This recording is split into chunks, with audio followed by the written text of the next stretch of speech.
Hello, hello. Good morning, everybody. How are y'all? Good, good. All right. Habari Gani. Do you guys know the response to that?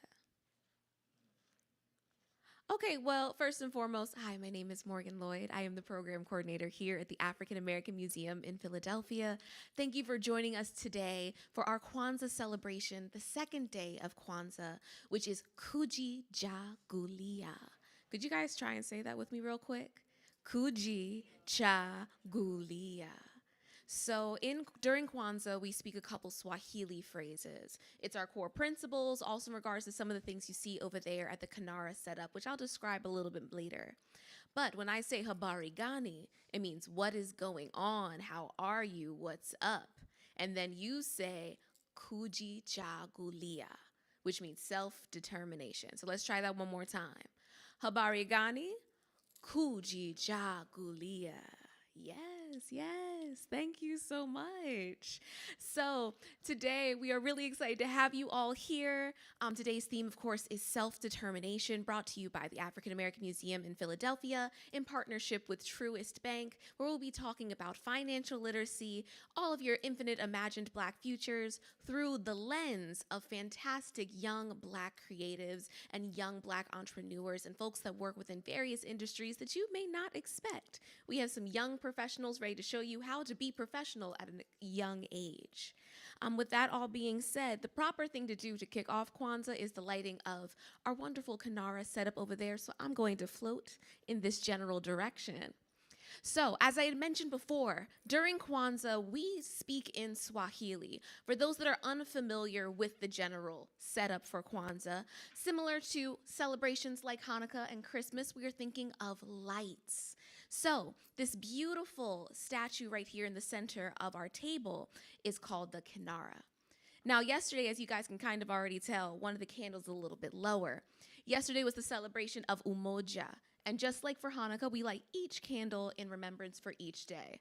So I'm going to light very quickly the former candle for Umoja.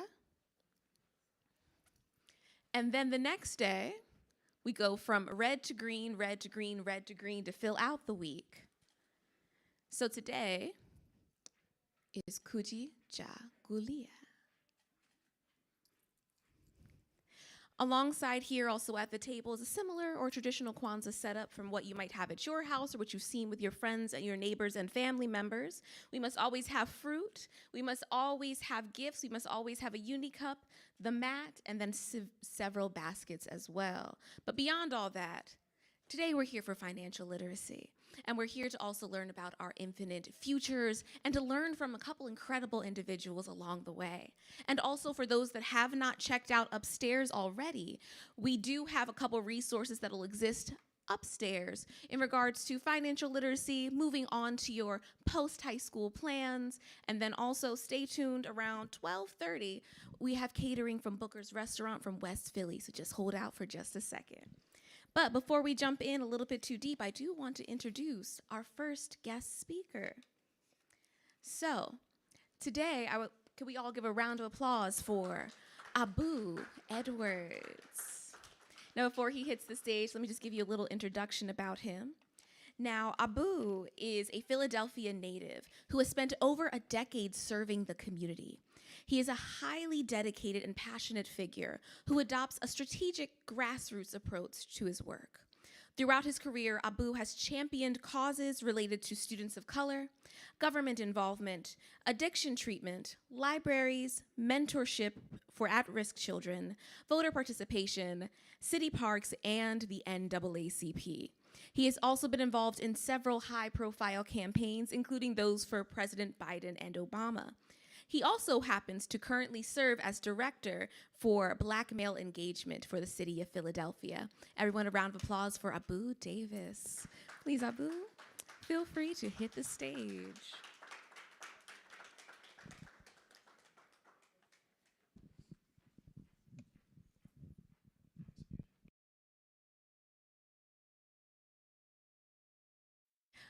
Abu, could you tell us a little bit about yourself?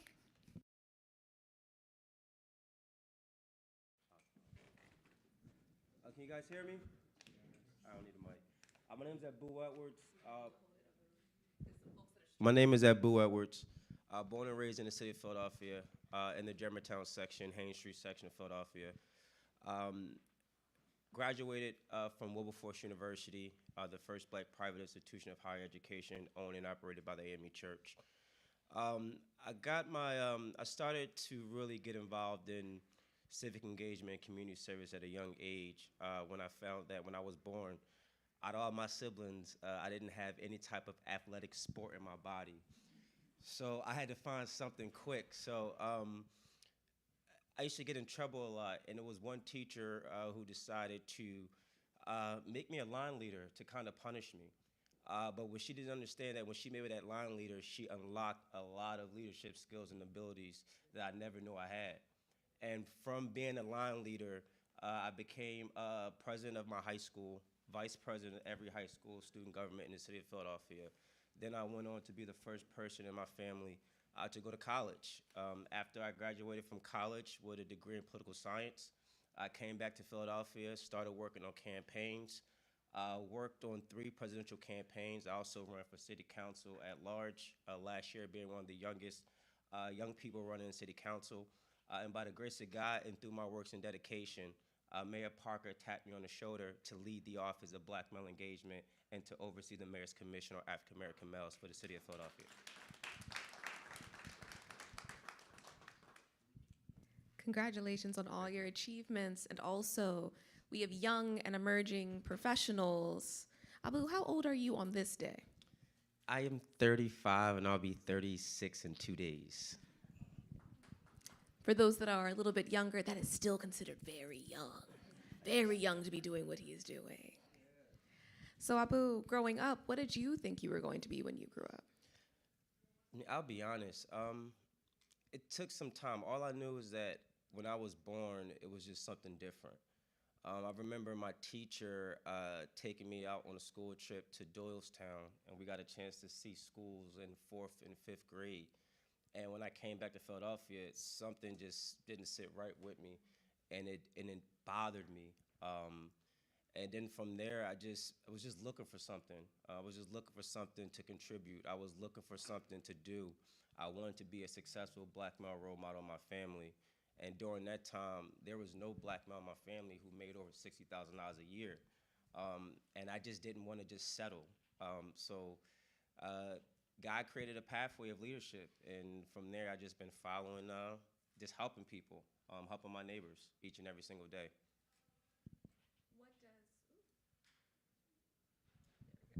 What does helping your neighbors look like in more detail? Paint the picture. Um, Thinking outside yourself. Um, the reason why I'm here is because I've helped the person beside me. When we're talking about Kujichagulia and we're talking about self-determination, it's about really believing in yourself, but also knowing that God's greatest gift is loving your neighbor and making sure that your neighbor has the things that they need to succeed. And that's also leadership. Leadership is defined by elevating the people around you. It's not just about you. And I do believe that God has a funnier way of making sure that those folks who do that will is rewarded down the line. So, what does a day in the life of Abu look like? Or maybe a week, because I feel like each day is a little different, judging from that reaction. Yes. Well, being the director of Black Male Engagement, today I'm on vacation, but I'm here. Because it's very hard for me to say no to 10 events. When I wake up and I put my clothes on and I'm on my way to work, it's different holding this position because I see the world differently. When I'm on the trains and I'm riding past the poppy store and the liquor store and the beer distributors, and I see my brothers and my sisters, I see our young people who need mentors or access to positive role models. I see our older gentlemen, our older black men who need access to addiction services. And it's a lot. I'll be honest with you. When I go, it's very hard for me to go to sleep at night because I know that deep inside there is a solution. And when I'm learning that the only way that we can, fix this thing if we all work together and pull together and love one another and make sure that our neighbors are well taken care of. But it's heavy, but I enjoy it every single day because you may not know I'm the director of Black Male Engagement because I don't wear a three-piece button-up suit. But I walk in my neighborhoods just like this. I hang on the corners with these brothers. And when brothers find out who I am and where I came from, they open up. This is not about me being a cop. I have a badge of Black men. When I walk into a barbershop, I got that badge of Black men. When I walk into the poppy store, the poppy, I got the badge of Black men. And our young Black men, they see that. They see that positive light. Because what I'm learning is that young Black men, they want that positive role model. They need that inspiration. It's not about having a probation officer or a mentor. It's about having that positive role model, someone that they can look up to and be inspired by. That's what I see when I walk through my communities every single day. So we're going to bring it back for just 1 second. Back to Little Abu real quick. What was your first job? And what skill did you learn from that job that benefits you today? Because sometimes, you know, those first jobs that we start off with, when you're working at McDonald's, when you're working at a library, sometimes you feel a little bit defeated as a young person, like you're not on your path. But sometimes it's the little things that bring you there. Well, when I say this, now as I look back, I realize that someone could have called the cops on my mom and my grandmom. But I was 9 years old pumping gas at the gas station and bagging bags at the poppy store. At the grocery store. And at a young age, like, I came into existence of a lot of money. But what I've learned that pumping that gas and bagging those bags and talking to people and improve my communication skills. It allowed me to interact with people at a young age. It allowed me to work on my public speaking abilities. And it allowed me to understand, you know, that anybody can make money. So that was like my first job, pumping gas and bagging bags at the grocery store. So what is one of your favorite aspects of your current line of work?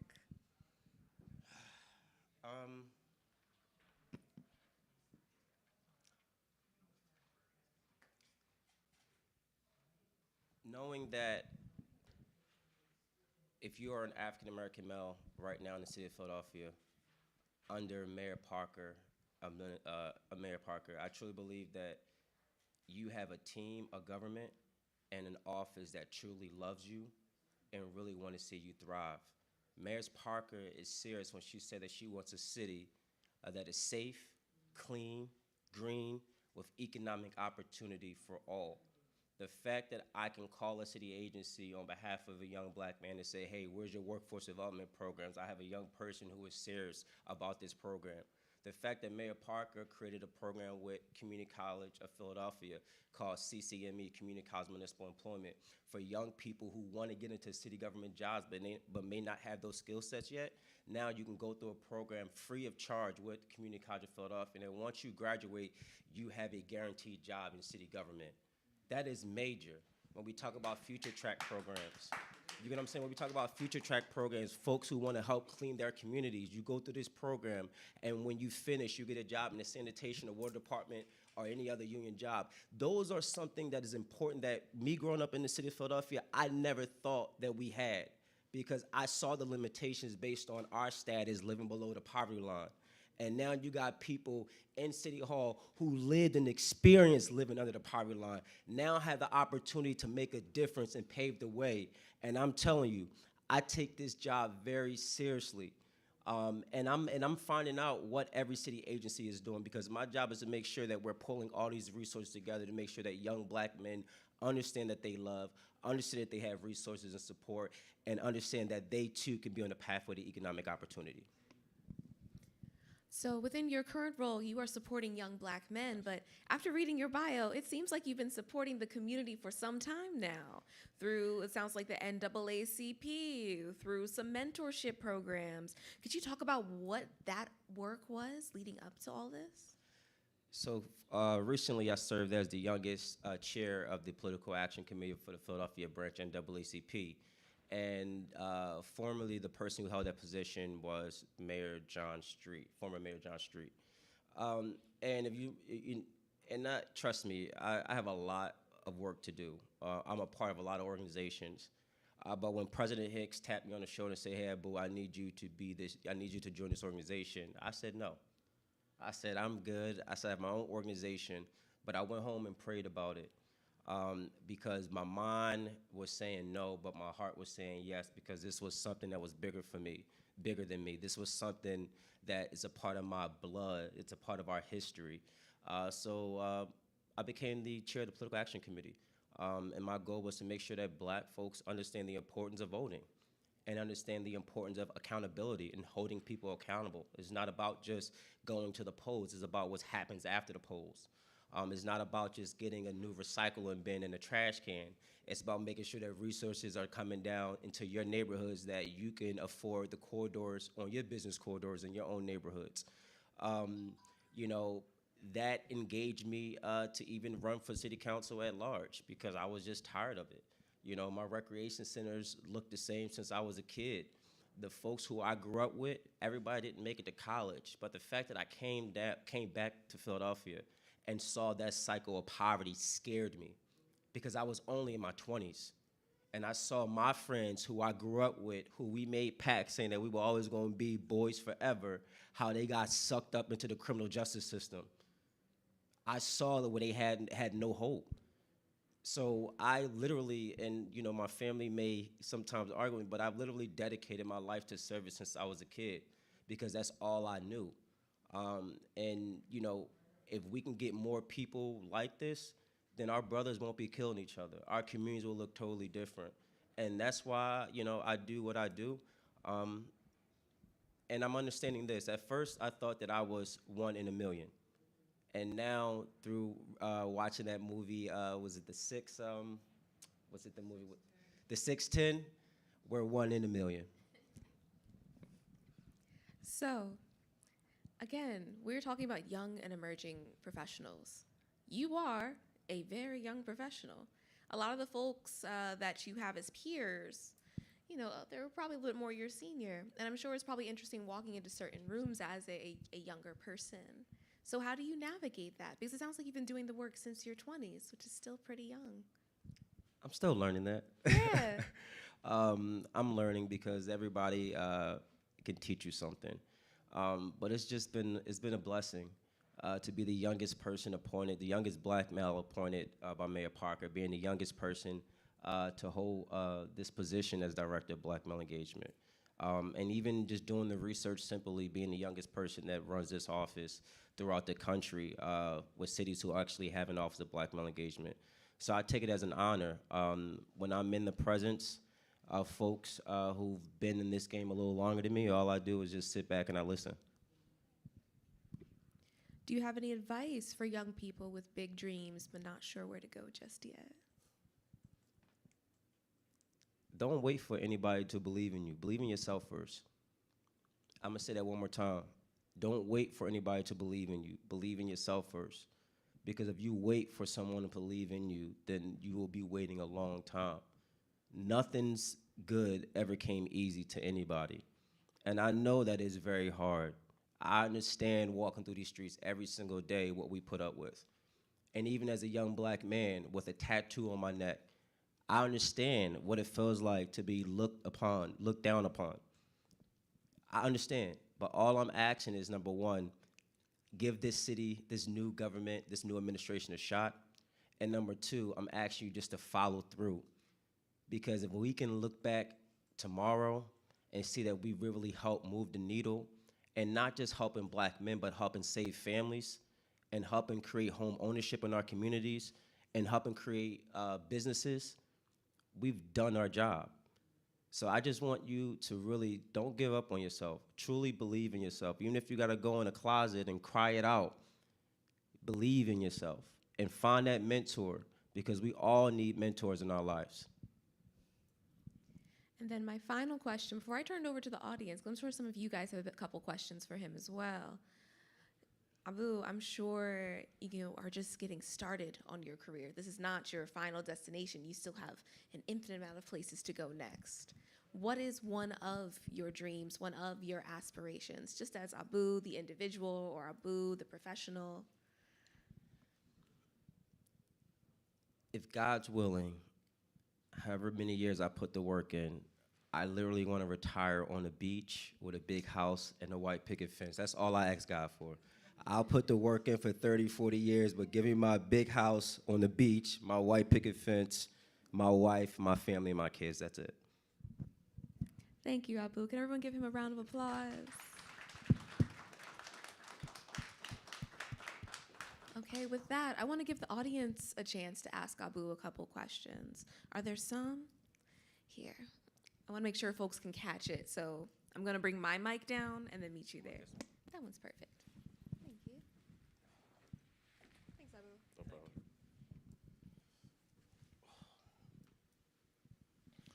Before I state a question, I'd like to state an observation. You are an inspiration, brother. Thank you. Appreciate you. Do you know what? Today is my birthday. Happy birthday, Capricorn. Oh, Happy but let me tell you now, birthday. that's not the whole story. I'm 81 years old. And as you were thinking about or running through your history, I was thinking, wow, what would my life have been like had I met this brother in my 20s? And so that's what I mean when I say you're an inspiration. But here's my question. I noticed at least twice you mentioned your spirituality. You said that a brother had offered you a position, you rejected it originally, then you prayed. And then just a second ago, you said, I hope that God will provide me. And so I'd like to ask, would you be able, please, I'm a minister, a Christian minister, and so I want to ask, would you please, in a sense, elaborate any aspects of your spirituality? Oh, excuse me. Would you elaborate any aspects of your Christian experience or your spirituality that might be informative to me as a minister? Thank you.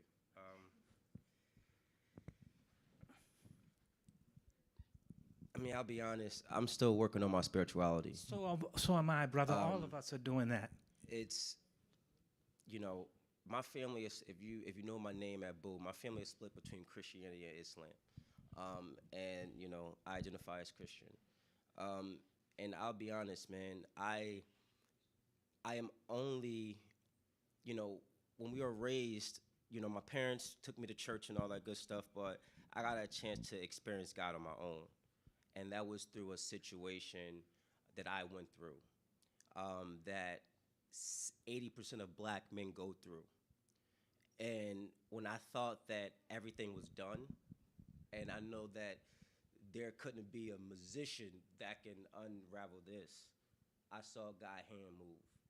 Oh, Because there it is. God was telling me that I would win, but he didn't tell me when. And it was, you know, just going through it, deep in my spirit, I knew that I was okay, but it was my flesh that was making me anxious and having anxiety that this feeling was just a feeling. I'm just thinking too much. But when I saw God's hand move, man, it told me that I have a place here on earth. I'm here for a reason. I am here, you know, at this moment. And that, you know, when God has you on a mission, he's going to protect you at all costs, because the mission is not about you. It's about you delivering for something else. So that's my spirituality right there in a nutshell. I'm still learning, but at the age of 34 years old, I can honestly say that I've experienced what God can do. So.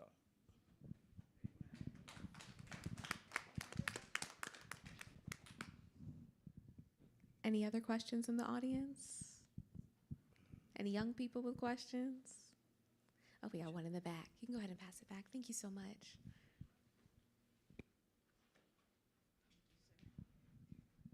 Hello, my name is Adesso. I just want to say thank you so much for everything that you have said. Very truly inspirational.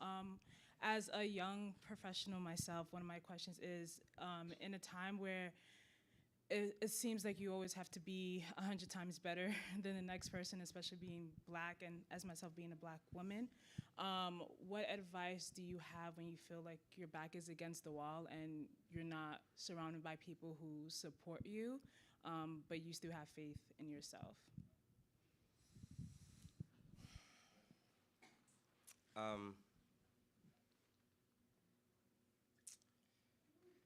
Great question. um, every time I felt in that moment, there's one thing that I do. I go in hibernation. And that for me is going back to the drawing board and figuring out, looking at the big picture, right? If there's someone in your way, or, if you feel like, giving up. And I don't want to give you a bad habit because I'm trying to break out with this habit because I'm realizing it's not good. But when I go through something like that, I go through hibernation, where it's like, I open my laptop, I get my work, and I just start creating. You get what I'm saying? Because to me, that is my connection with God. I'm going to be honest with you. Is me to be by myself and to really create and to really say, okay, what am I trying to create? What is the problem right now? And how am I trying to create something new? So my hibernation can literally go for like 3 days, because I can literally be in my back room, my office, and say, out of office, come back, whatever. But it's just me going into hibernation and just reevaluating everything, because I'm learning that sometimes you look at something and then you actually take a step back, and take some time to really think about it, and then you come back up with fresh eyes, you have a totally different view, right? Then if it's the same view, then it's something, then we have to, take it to a different step. But sometimes it's just taking a step back and looking at that differently, that lens a second time. So I don't know if that answered your question, but. I think I saw a question in the back. Is there any questions in the back? All right. That seems to be it. But Abu, do you have any last words that you want to say to our audience? I will be sticking around for a few. I can't stay the whole time, but please grab my information if there's any way I can be of assistance. If you're looking for employment, workforce development, ways to assistance to help navigate city services, please let me know, and I'll make sure that you'll get my information. Thank you so much, Abu. Everyone, Abu Davis, a round of applause.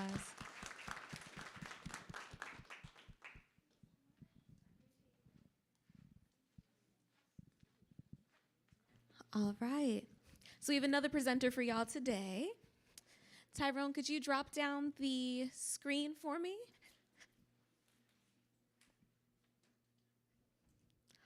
One second.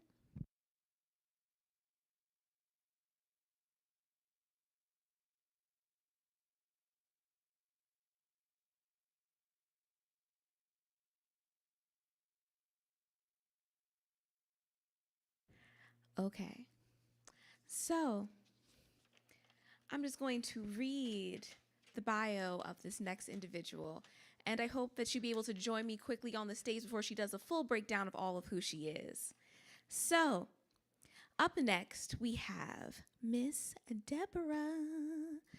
Deb is an East Coast-based Haitian-American multi-hyphenated creative. From event planning to digital strategy, her work is rooted in helping local businesses succeed, cultivating community for national brands, and showcasing creatives through experiential production. An adaptable connector, creator, and storyteller, Deb uses her multitudinous skills, good word, Deb, to advocate for marginalized voices and thread together art and grassroots movement via placemaking, programming, trainings, and product creation.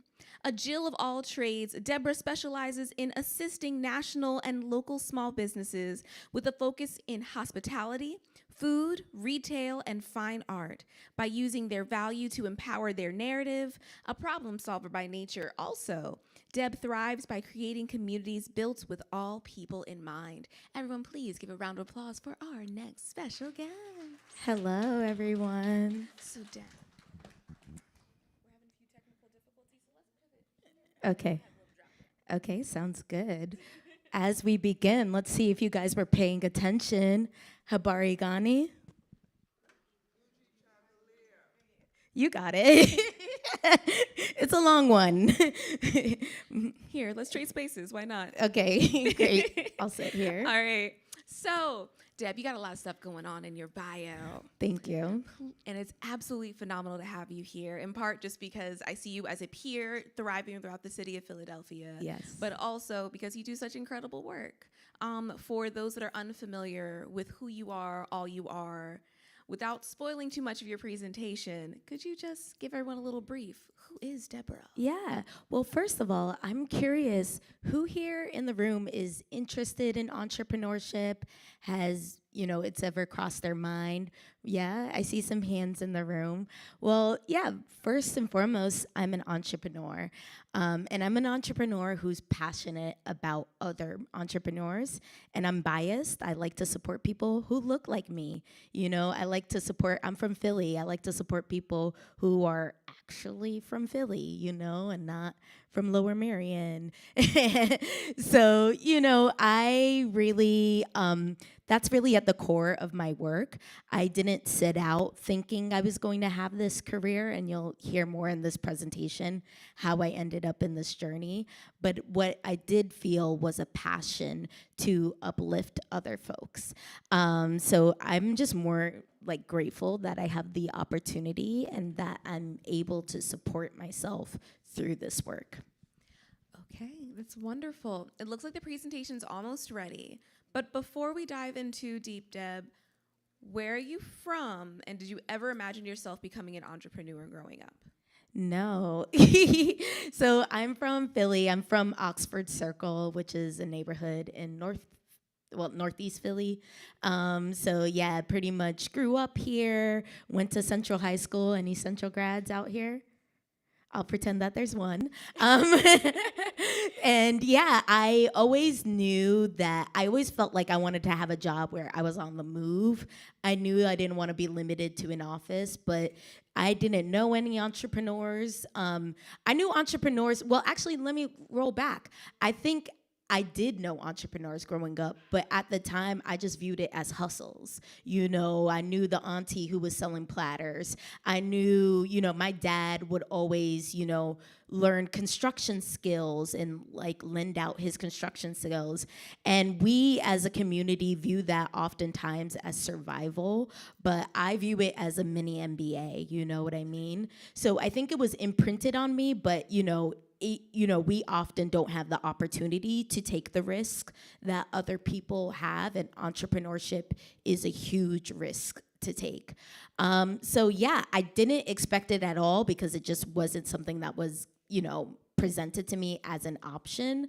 But I did fall into it, and I'm ultimately so grateful for it because I have this incredibly creative career that I get to build, that I get to mold, and I get to tell other people about.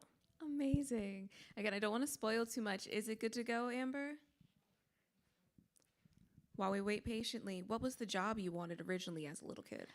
Oh, man, I wanted to be an archaeologist at some point, because I thought it would be a good way to travel the world. I mean, part of the reason why I love entrepreneurship is the flexibility of the work I do. I get to travel quite a bit.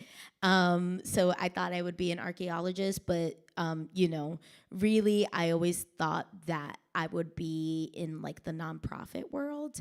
And I'll speak a little bit to this in my presentation. I am so grateful that I get to support nonprofits and support that industry. But, I didn't need to be in the industry to do that. I think everybody has the opportunity to do some level of social impact. And that is just a huge core tenet of the work I do. Incredible. So it looks like the presentation's ready. Yay. And the last question, I promise. How old are you now? Yeah. And how old were you when you started doing what feels like the work that you're doing now? Okay, so it was actually just my birthday. So, yeah, my birthday twins in the room.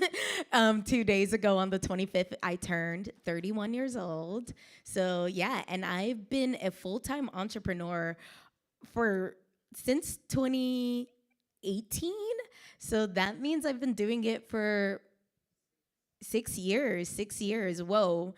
Yeah, which blows my mind. I'm like, who gave me permission? But I really don't see me doing any other career path. This has been so rewarding. Amazing. Thank you. Thank you so much, Deb. I'm Yeah. so excited. We're going to step off stage Okay, so that you can hit great. the podium, and then we can have the presentation. Amazing, everyone. Cool. So we're gonna bring some energy into this room, right? Because this is ultimately a celebration. We are celebrating today. I guess I also want it to feel a little bit interactive as well. I don't want you guys to feel like, yeah, I'm just talking at you. I'm talking with y'all today. So yeah, I'll just start off by saying, yeah, this is my business. It's called Content. So, okay, cool. Thank you so much. Okay, great. So again, my name is Deborah Charmalouse. I have a really long last name because I am Haitian American. I'm super proud to be from the Caribbean. I'm super proud to be Black. And I'm so proud to be, a first generation individual. My business name means happy. So ultimately, that's what I want everyone to feel when they leave, when it comes to working with me. I want them to feel happy that they've connected to other people, happy that they've received the product that they feel comfortable in. And essentially, we do production and placekeeping. I know those are kind of bigger words. Does anybody have a general idea, of what production is? You can just shout it out. Okay, I'll keep it simple. I make stuff happen. I'm that girl. I love to take an idea and see it come into life. So a little bit about me. That's me when I was bald and blonde, but I got inches now. But essentially, I am a cultural producer. This means that I work with artists. I work with nonprofit organizations, arts and cultural organizations, to produce events, to produce products, to produce creative opportunities. And I'll walk through a couple of the projects I'm currently working on right now. But this also gives me the opportunity to produce my own things as well, including Kato Market, which is a market that just features all Black vendors and seeks to uplift Black artisans and Black craft makers. A little bit about Content. So we are a production organization that seeks to amplify artists and individuals through multi-service campaigns. So usually that means that a nonprofit or an arts and culture organization will come to me, will come to my team and say, hey, we just received this grant that is focused on, uplifting folks in North Philadelphia. And it's my job to, one, think of ways that we can use the grant money as efficiently as possible, but then two, ensure that the folks that are in that area, that their voices are heard, that it's actually something that they want to do. Oftentimes, it's easy as an organization to feel like you know what's best for the community, but you're not that community, and so many of these organizations don't have people represented who are from that community. So what do? I go directly to the community to ensure that they're getting what they want and, funding isn't wasted, that it's used as efficiently as possible, and also that we're having a good time while it's happening as well.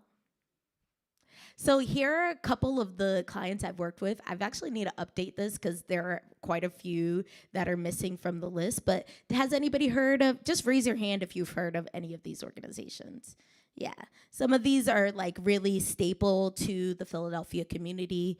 Mural Arts Philadelphia, they're the reason why we have so many gorgeous murals.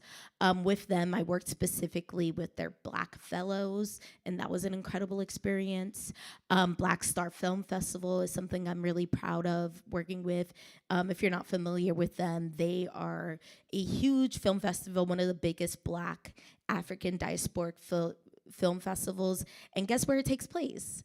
Right here in Philadelphia. So the cool part about this is that I'm like an undercover agent.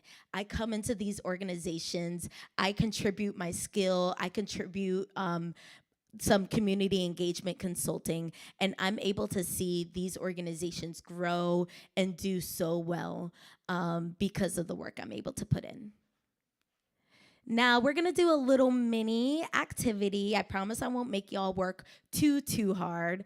But what was the most impactful event you went to this year? I want you guys to take a second to think about like an experience you had, an event you had.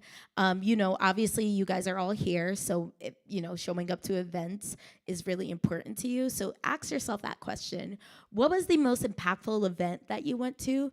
And then think of 3 words that describe how you felt as an attendee. So I'm gonna give you guys, let's say 45 seconds for you to just, if you'd want, you can close your eyes and reflect or just gaze. Think about it for a second.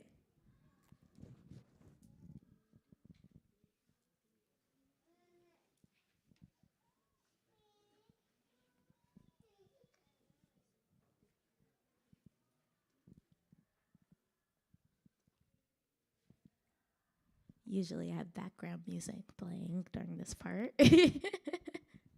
I'll give you like 20 more seconds.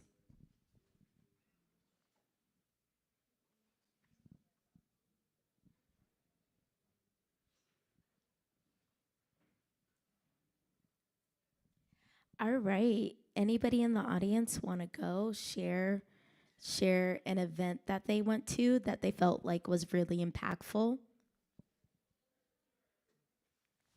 Amber in the back. Oh wait, no, you weren't raising your hand. Oh.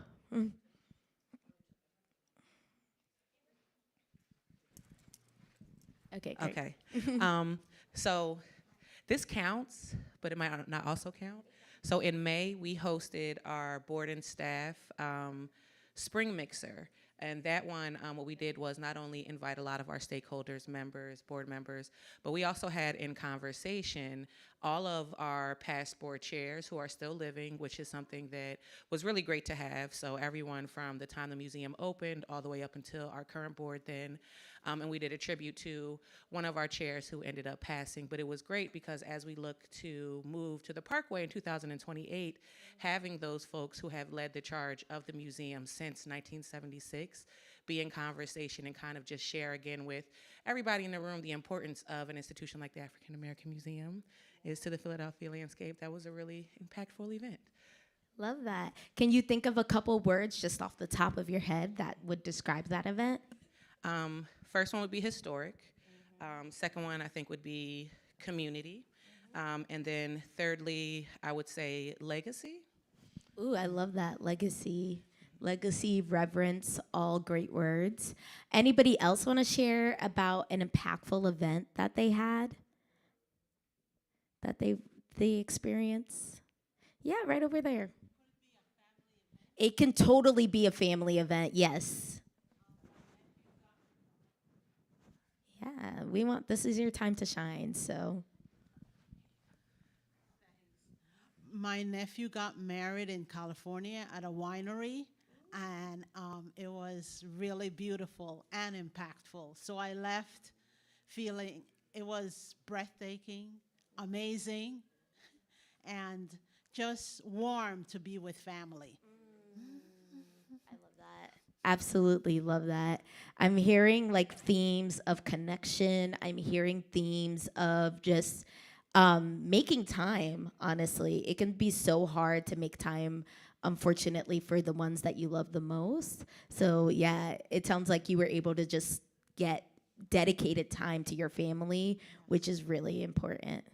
Anybody else want to share an experience they had with an event this year? Yeah. Oh, I see a hand right over here.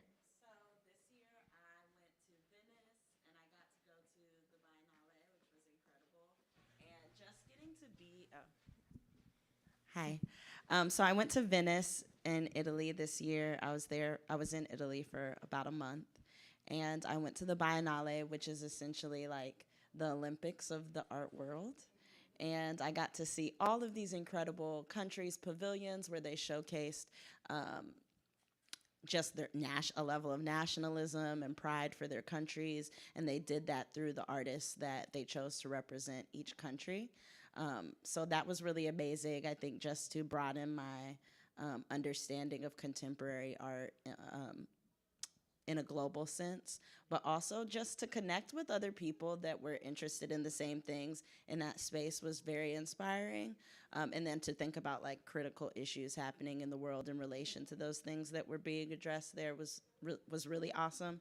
So I think it was very inspiring and incited a lot of introspection within me. But also I think it redefined beauty for me in a lot of different ways, which was really cool. So. That sounds incredible. Take me next time. No, that sounds incredible. It sounds like thought-provoking is something that came up, curiosity.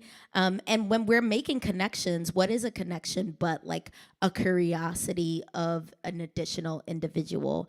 And all of these feelings are the feelings I try to invoke when I am, doing the work that I do. So if we can go back to the presentation, even though I do like looking at myself.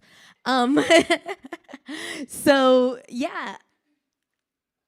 This is a quote I always think about whenever I'm producing the work that I'm producing. It's that your programming is only as powerful as the voices you amplify and the perspectives you prioritize.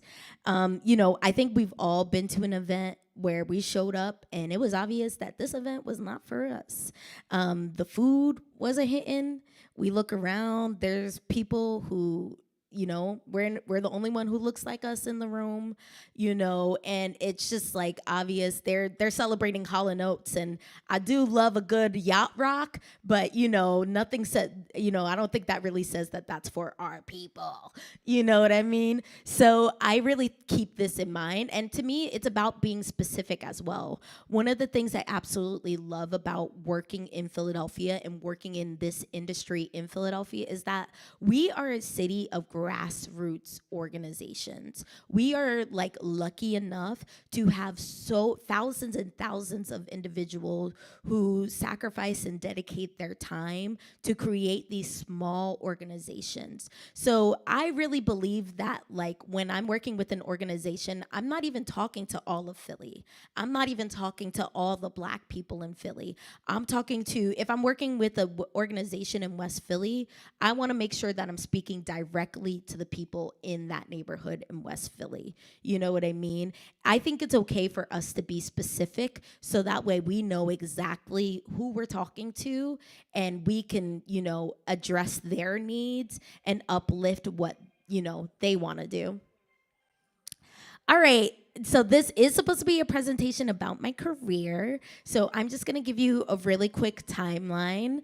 I graduated from Temple University in 2015, TU, and I began working as a general project manager.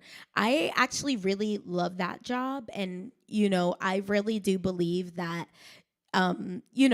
it's important to learn a skill base, especially if you have plans to go into entrepreneurship. And working as a project manager allowed me to take control of my project, which was working in careers, and just own it. So I did all of the marketing, all of the event planning, all of the outreach, all of the PR, every single thing I learned how to do. And I really learned how to own that skill. I didn't even know that these would all be skills that would serve me as an entrepreneur, but I went in with humility and I learned a ton from the people I was around. And then I quit my job. I decided to move abroad for a year, do a fellowship with Princeton University, and that was really incredible. And I came back and I really swore I was gonna get a job. I told my mom, I told my dad, like, I'm interviewing for jobs. But then I just started picking up gigs, first helping out my friends. My friends would say that they needed help with social media, a lot of these folks being artists or musicians, and I'd do consulting for them. And then I realized that this skill wasn't just something I would could do on a side, but that it could be something that would be my actual career. And what made the difference was that I started to recognize my value. I think so often we sell ourselves short and we're like, well, we're so worried about the other person, like, oh, do they have enough money to afford me? Or do they have enough money to afford what I'm really worth? don't think about that. Think about whether you can afford your, the lifestyle that you're living, and leave it up to them to say no, or leave it up to them to say, I'll meet you part way. So I'm really grateful that, I kind of got over the fear of asking for what I'm worth, because that's really what allowed me to build the business that I have today. So in 2020, I officially incorporated into a business. I officially began Content. And then I would say in 2023, that's when I learned to be very specific. I had always heard in the entrepreneurship community, especially when starting a service-based business. Do you guys know the difference between like a service-based and product-based? Essentially product, you have stuff. Service, you're offering a skill or a resource. But yeah, I always heard that when offering a service-based business that you should be niche, and I never knew what that meant. Did that mean doing a certain industry? Did that mean, working with a certain people? And for me, I learned over time that my niche was social impact. I needed purpose. I needed a mission in order to feel motivated, in order to be really excited about the work I was doing. It took me this long. It took me from 2018 to 2023 to be like, oh, I know what my business is now, and I know how I can best serve the community. So, that's a part of my message as well. Like, be patient, keep trying new things, and eventually you'll get to where you need to be. And also, we're always adapting. So a little bit about kind of like my business as a whole. We just essentially create incredible experiences. This photo on the left is from this weekend of events called Breakout Philadelphia, where we flew in nearly 50 social impact leaders to Philadelphia to connect to grassroots organizations, to connect to nonprofits, and also highlight, some of the really cool things going on. That was like one of the biggest learning lessons I've ever experienced in terms of planning and production. And through that, I just learned that sometimes when you stumble, you just gotta keep going and pretend that nobody noticed. In the middle is probably one of the pieces of work that I'm most proud of. It's Cotto Market. It is an all-Black makers market that I produce that has received attention from 6ABC, PHL 17, WHYY, KYW, pretty much every news outlet in Philadelphia. And to me, that is all really cool, but what means the most to me is giving the opportunity to give these artisans a place where they can connect to new audience members and sell their work. And then the last photo is from an event from Monument Lab. I would say this is kind of the bread and butter of the work that I do. I do a lot of fundraisers, a lot of launch events, things like that. So, what I love about my job is the creativity. So I'm able to add a creative perspective to the work that I do, and include artists. Like, artists are able to make, come to these events, work for 3-4 hours, and leave with $1,000 in their pocket. That, to me, is one of the best things I can do for an artist.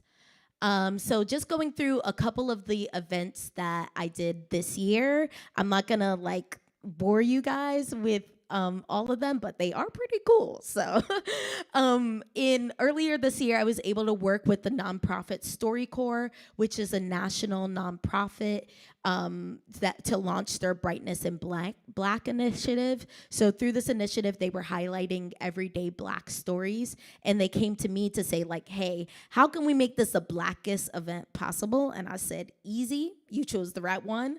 And I was able to involve Black artists, involve Black musicians, do things like a live painting, do things like, have a panel that featured Mark Lamont Hill and so many Black leaders in Philadelphia. So that felt really satisfying and really great.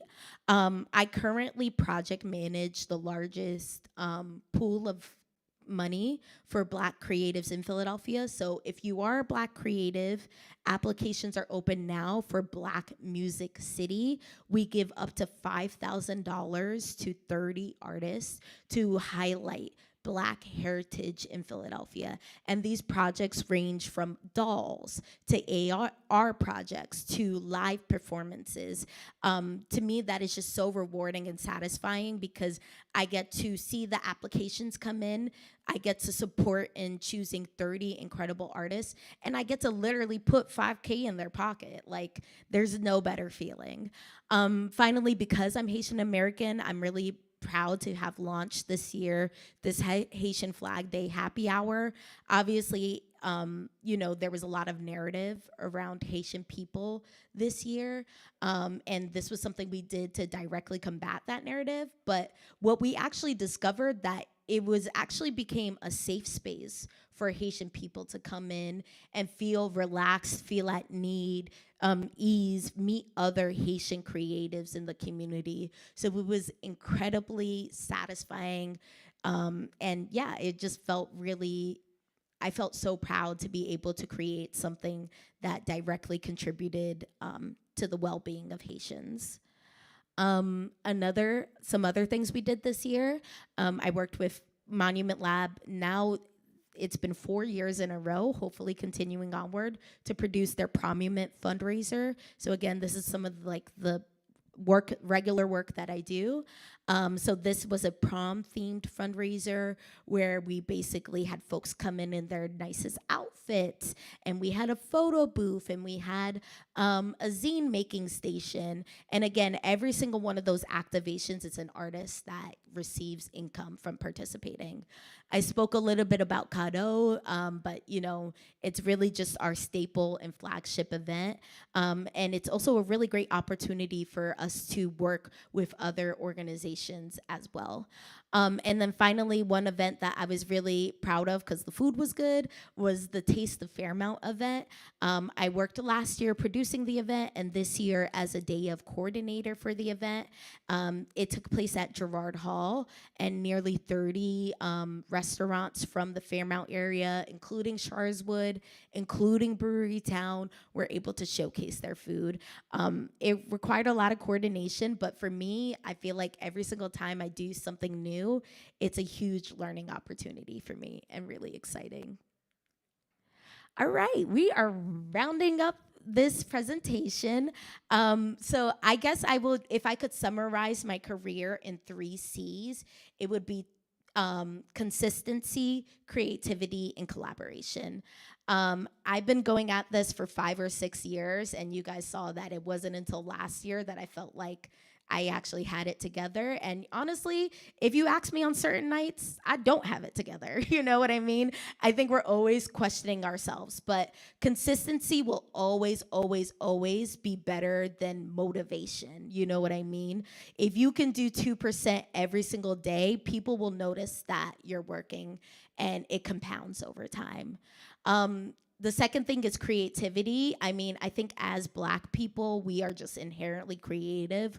We know how to take the bits and ends and turn it into soul food. So I think that's what I've really come in with. I really am someone who, didn't really have the opportunities that I know so many peers of mine had. I'm just making it up as I go along and, leaning on the people around me. But I think that, when I've been told no, I've always tried to think of a way around it. And, maybe I've taken the no for right now, but I'm always thinking about how I can change that no. So I just encourage all people to be creative. And then finally, collaboration. I know that there's so little for us. I know that people have constantly tried to ostracize us and stop us from getting opportunities. And it can feel like you're alone in all of this and that you have to kind of push people away from getting what you want. But trust me, we're able to go so much further when we collaborate. My career is a career of collaboration. I can plan all I want, but if I don't collaborate with artists and organizations, then nothing really happens. So I just would encourage everyone to, not have the American capitalistic mindset of doing things alone and recognizing that, you can go a lot further when you work with the people around you. And I believe that's it. That's the end of my presentation. Everyone, please, a round of applause for Deb. Yeah, thank you. If you don't mind, ma'am, could you join me back on stage for Yeah, a quick of Q&A? course. Thank you, thank you.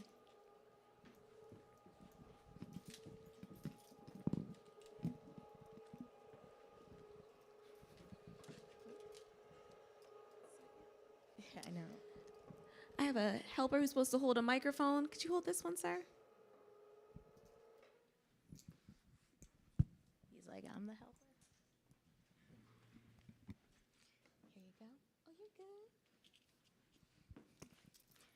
Thank you so much, Deb. We appreciate having you Of here today. course, this was a pleasure. How did it feel giving your presentation? It feels good, like every presentation I give. I love sharing about my work. I blows my mind that this is my job. Like my parents had real jobs. Like they had to wake up at like 5 a.m. and work doubles and stuff like that. So I'm like, this is a joke in comparison to what my parents did. And you know, that leads me into my next question, because after listening to Abu, after listening to you, there's something really remarkable about when you both speak. You guys are speaking from a place of passion and joy. Not a lot of people can say that they're doing that within their careers. So what does that mean to you, actually following your happy? Yeah, I mean, I feel privileged and I honestly feel very lucky. When I look back at my life, I think it's just a series, you know, in a city like Philadelphia where it is so easy for you to get picked up by the police, for you to, you know, not get that proper education. I really do view it as like primarily luck that's gotten me to where I am. I don't think I'm any better than my like peers or the people I grew up with. So yeah, I really don't take it for granted. And, you know, I think it's my obligation to use this privilege that I have, this privilege and flexibility, this privilege and career to support those around me. And also you come with a unique perspective. You know, Abu, we have a strong Black man, but you are a strong Black woman. I mean, come on. Yeah. So navigating as a young Black woman in these spaces, what was it like in the beginning and what's it like now? Yeah, I mean, it's still hard. To be honest, part of the reason why I like being an entrepreneur is because I'm not necessarily always in white spaces. Like my coworker is my cat. So I do feel privileged in the sense of that, like I'm in a safe space when I work. I'm not constantly dealing with microaggressions like, oh, you changed your hair again? Like, yeah, I changed, I'm a shapeshifter, okay?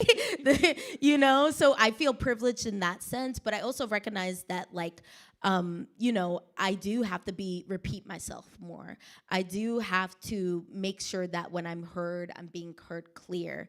And I think, you know, that requires like self-assessment. I think we all, you know, it's unfortunate that we have to live that, like constantly reread the email to make sure that you don't sound like you're being too aggressive or constantly, you know, deal with that.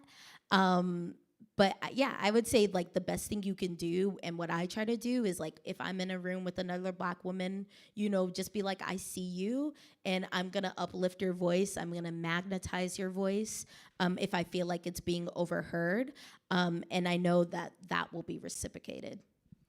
And even with all that you do for community in your day-to-day work, with all the partnerships that you have, you're also, I think you worked in like a board or other things to do. You're also an advisor for folks in the city. Could you talk about what that looks like too? Oh, thank you. Yeah. So yeah, I'm the chair of the board of an arts organization called the Arts League. I also work in an advisor capacity. I'm on the art advisory committee for In Liquid, which is a gallery here in Philadelphia. Additionally, I was on the artist and selector committee for Next Fab. And one, I view all those things as just a pathway for me to get more people into these spaces. For the Arts League in particular, it's a physical space in West Philadelphia, and there are so few art spaces in the city, especially independent art-based spaces. So for me, I'm just like, how can I get more Black people in? How can I get more women in? How can I get more people from West Philly in? So that's how I view my kind of like advisor work, especially both with In Liquid and Next Fab as well. You know, I'm always just willing to dedicate my time to that because I receive that, you know, and I know that if it wasn't for the folks who were lifting me up, I wouldn't be where I am today. And so, for younger Deb, once upon a time, she's looking at you right now. If you could tell her a little bit about your life or try to explain her path, like what would the future was going to be, how would you like talk to her? I kind of want her to be surprised. I don't think I'd tell her anything, but I guess if I was speaking to like, just like a metaphorical younger Deb, I would say, just try to learn. Like, I think everything that I've done, I've been led by curiosity and a little bit of humility as well. But just try to learn as much as possible, and be patient too. I think when I was younger, I had the feeling I'm a middle child, only girl, so I always had like why not me syndrome. You know what I mean? But everything I've always wanted, I've received in due time. So just, be patient and keep your head down and learn. That's what I would tell my younger self. Thank you, Deb. And also, one word of advice for any young woman, any person who might identify with any aspect of you. So it could be a young Caribbean American person, just something for someone in the audience to walk away with before I turn the questions over to the audience. Yeah, I think the main thing I would want folks to walk away with is, the importance of supporting each other. Like, I think, I said it a little bit at the end for the importance of collaboration, but collaboration is really a superpower that we have as a community, whether it be creating susus so that way our money lasts a little longer, or just, we used to like do favors for each other more often. So just, think about not how you can benefit from collaborating, but how you can support the folks around you through collaboration. Thanks, Deb. And with that, I turn it over to the audience. Does anyone have any questions for Deb? I must have been good at presenting then. Any comments or anything that inspired you about her?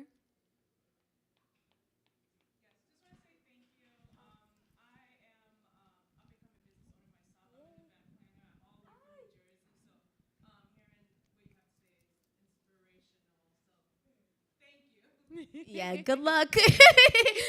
You got it, girl. You got it. Any else? Is that all? All right, so everyone please give Deb one round of applause. Thank you. Thank you so Thank you much for for having coming me. out. Thank you so much. Happy to have you, always.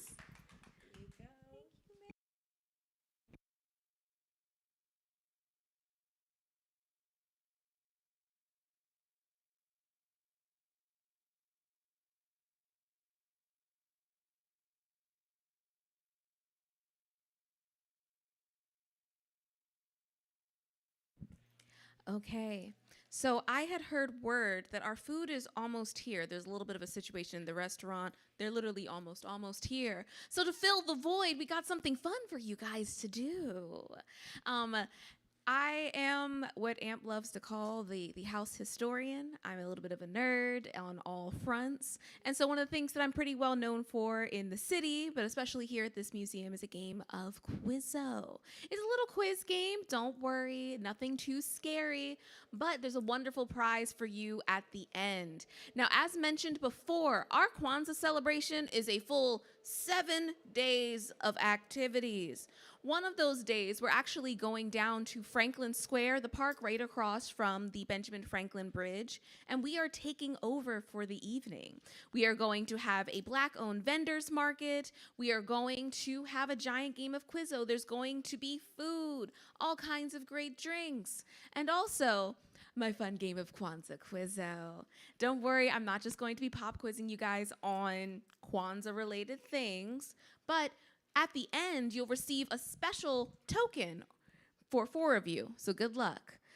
With that little token, you can return back for that Franklin Square Day, and you can use that ticket to get a free item inside of the Black-owned vendors market. Consider it your extended Christmas gift to yourself. We have all kinds of incredible vendors that'll be there on that night. And so I'm gonna wait for Amber to pass out all of the cards, and then we'll kick off the game.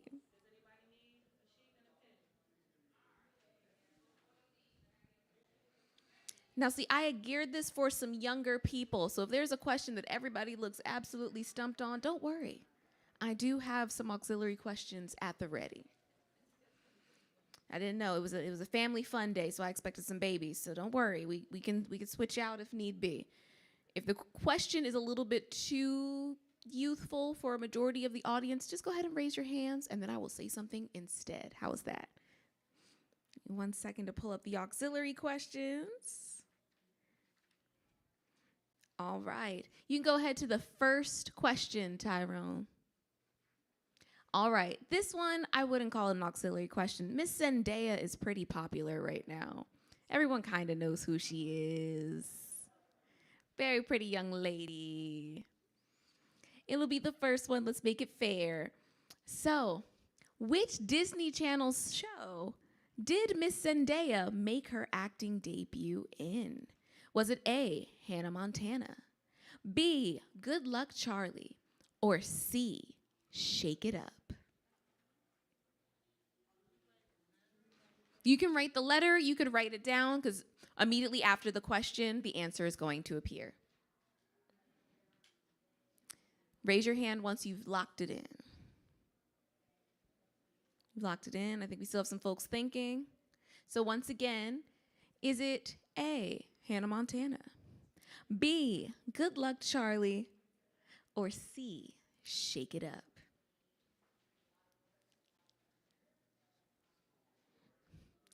All right, Tyrone, could you go to the next slide? Actually, no, I have the slide deck. Don't even touch it, Tyrone. I got it.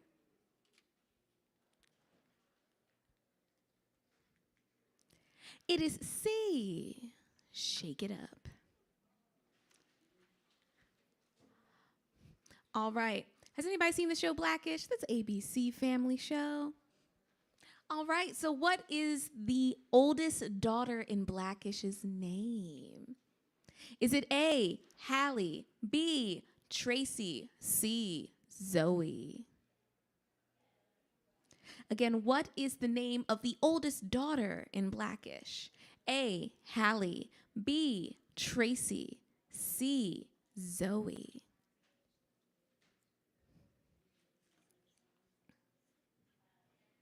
Don't worry, I'm going to balance out the questions. Don't worry.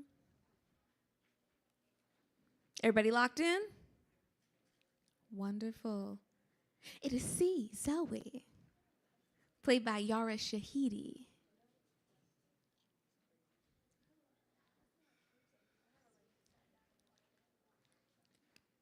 Has anybody seen The Proud Family before? What is the name of Sugar Mama's dog in The Proud Family? A, Fluff, B, Puff, C, Sugar.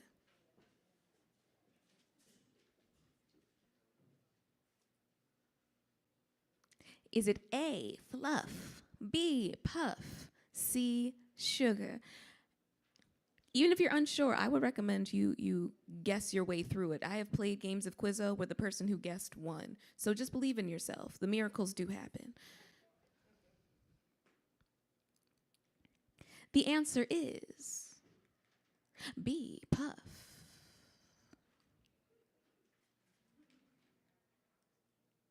All right, you guys might know the answer to this one. What is the name of the second day of Kwanzaa? That's today, by the way, y'all. A, Kaumba, B, Kujichagulia, or C, well, it can't be sugar. So Kaumba or Kujichagulia?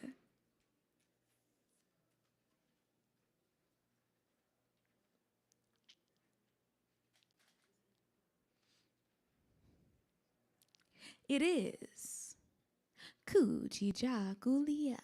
You guys said a little bit earlier, self-determination.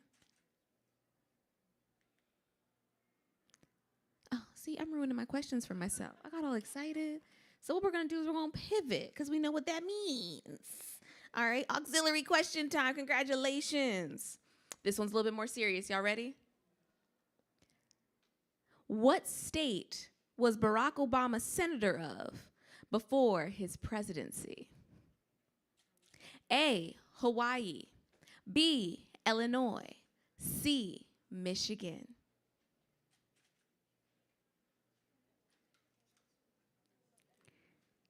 Where was Barack Obama senator before he became president-elect? Then President Barack Obama. Hawaii, Illinois, or Michigan?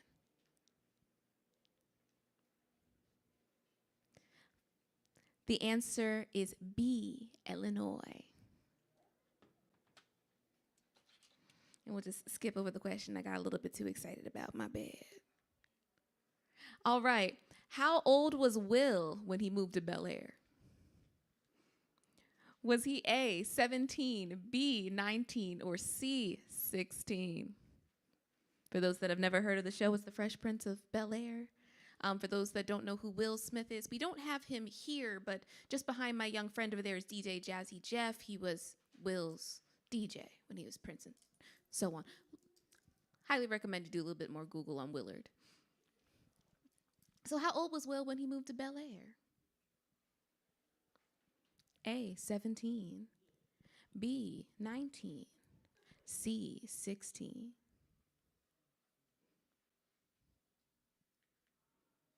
He was 17 years old. He was 17 years old. Yes, indeed. He was 17. Will in Bel Air was 17. He was 17. He had a long year in Bel Air. He spent a good amount of time in that house of education. Had some catching up to do. That's all. That's all. Who founded Black History Month? Was it A, Frederick Douglass, B, Carter G. Woodson, C, Elaine Locke?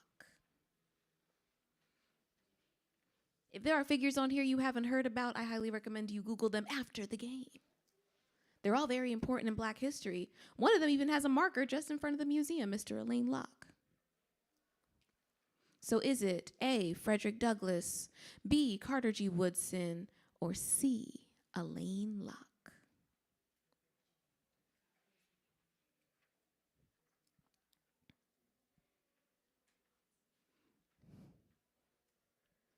Dominique, are you helping somebody? No. Okay. Oh, okay. Okay. It's all right. It's fine.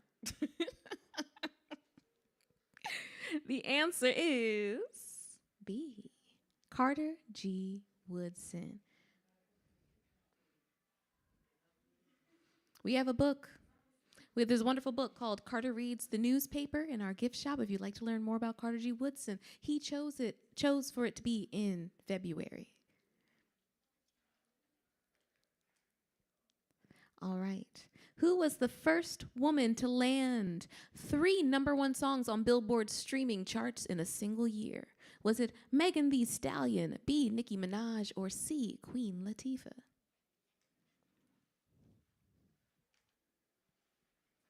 The first woman to land 3 #1 songs on Billboard's streaming charts in a single year. Was it A, Megan Thee Stallion, B, Nicki Minaj, or C, Queen Latifah?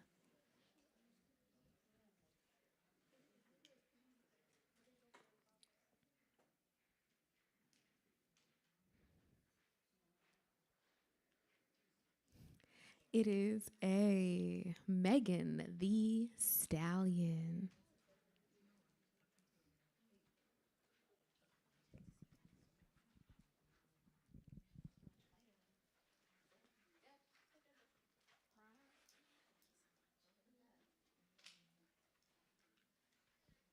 This one's always fun for me. This is kind of like a guess. Good luck. You definitely should know this. As a student at Baltimore School for Performing Arts, what class did rapper Tupac Shakur not take? He did not. One of these classes he did not take. Was it band, ballet, or poetry? Tupac did not do this. It's a lucky guess, guys. I don't expect this to be in your common knowledge.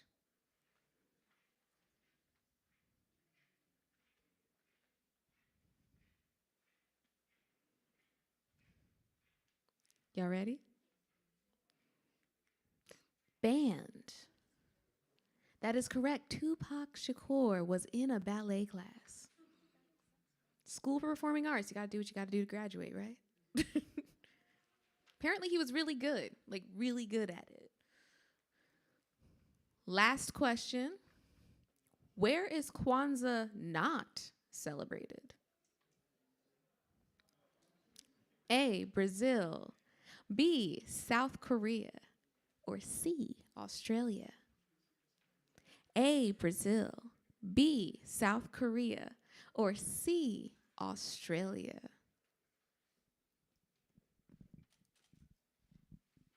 Ready? C, Australia. The Aboriginal Australian community has been trying to start serious Kwanzaa programs for a few years, and for some reason they keep getting shut down. But believe it or not, Kwanzaa is also celebrated in Japan, South Korea, then China, in North Africa, all across Europe. You don't have to be black to celebrate Kwanzaa. You just have to appreciate African American and black diasporic culture. And with that, that's the game. So I want everyone, of course, to give yourselves a round of applause because I really just showed up with a pop quiz out of nowhere and said, play if you want to win something. Like, that's not even fair. Now, raise your hand if you got 10 out of 10 right. Raise your hand if you got 9 out of 10 right. 8 out of 10. 8 out of 10. Amber, check her answers real quick. Do we have an 8 and a 9 out of 10? Let's just double check real quick. I can run them back. I can run them back real quick. Just make sure it says Illinois, because that's the only one that wouldn't be on the sheet. Illinois was also B. Oh, I went the wrong way. Tyrone, could you cue that up? I went the wrong way. Just start over again. 9. Thank you, Tyrone. So the first one will be C, shake it up. C, Zoe. B, Puff. B, Kujichagulia. This would be B, technically, and it's Illinois. A, 17. B, Karji Woodson. I love the letter B, clearly. A, Megan Thee Stallion. A, Band. And C, Australia. So we got 2 8 out of 10s? 2 8 out of 10s? Thank you so much, Amber. I appreciate you.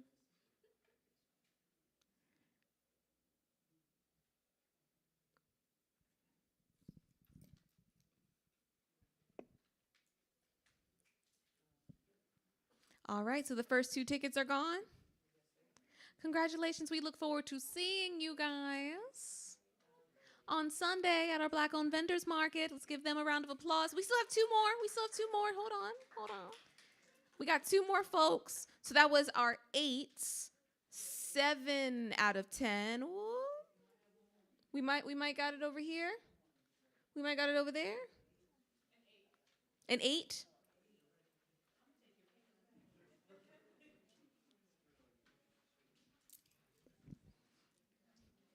Are you guys together? Okay, perfect. So then we can hand 1 off. Sorry. Make it fair.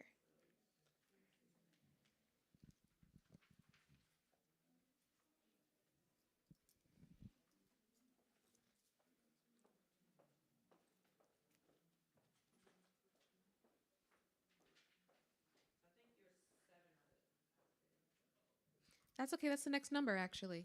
So if he's 7, and then just gotta check and see if one of them are 7, and they're a package deal, so you can give them 1, and then it'll be good to go.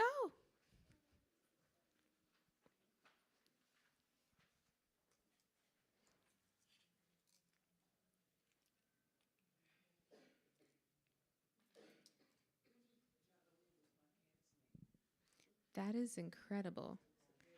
For the folks that can't hear, wow. So the same age as Will Smith when he went to high school? Your cat, Kujichagulia, was 17 years old. I love that for Kujichagulia. Ah.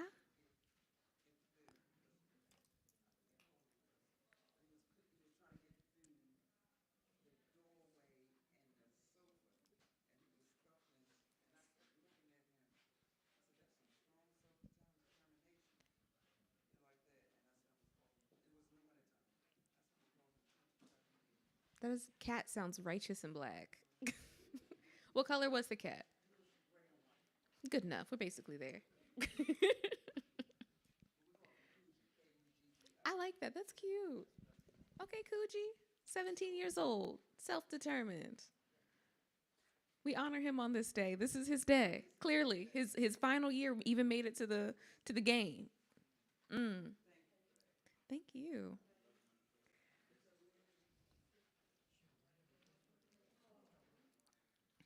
All right.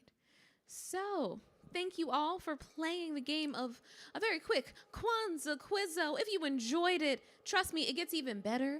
I have a completely fresh rack of questions for Kwanzaa Quizzo for our actual day at Franklin Square. And inside of the tent, there's going to be food, drinks, hot chocolate, and all kinds of cookie making stations. So up next, we have another talk coming from the NAACP AXO program and then Tech Core. Do you want to run the Tech Core video or NAACP?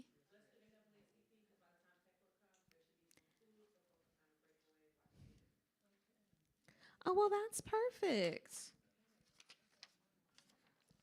All right. So, with that, I'm just going to give an introduction to the secretary of the NAACP Philadelphia chapter, who just walked in. Excellent timing, perfect timing. Good to see you. Love that the hair matches the shirt. That is so cute. Oh my gosh. All right. So, give a quick introduction and then you can do your thing. I'm going to do the introduction, and then we're going to find ourselves all up here together. Yeah. So, kicking it off. Also, did we give out all 4 of the tickets? Perfect. Okay. So, up next is Miss Veronica Norris. Veronica Norris was elected secretary of the NAACP Philadelphia chapter. She brings over 25 years of experience working in the local NAACP chapter. She serves as the chairperson of the NAACP Philly AXO committee and is a member of a number of committees. The NAACP's Afro Academic, Cultural, Technical, and Scientific Olympics, AXO, is a year-long achievement program designed to recruit, stimulate, and encourage high academic and cultural achievement among African American high school students. With that, everyone, a round of applause for Miss Veronica Norris. Please come join me on the stage on this big, beautiful sofa that kind of matches your hair.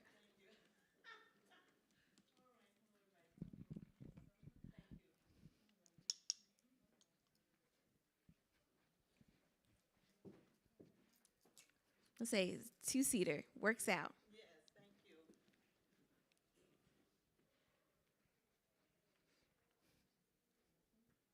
Bam, I have the chair on the back of my t-shirt. Hi, everybody. Hello.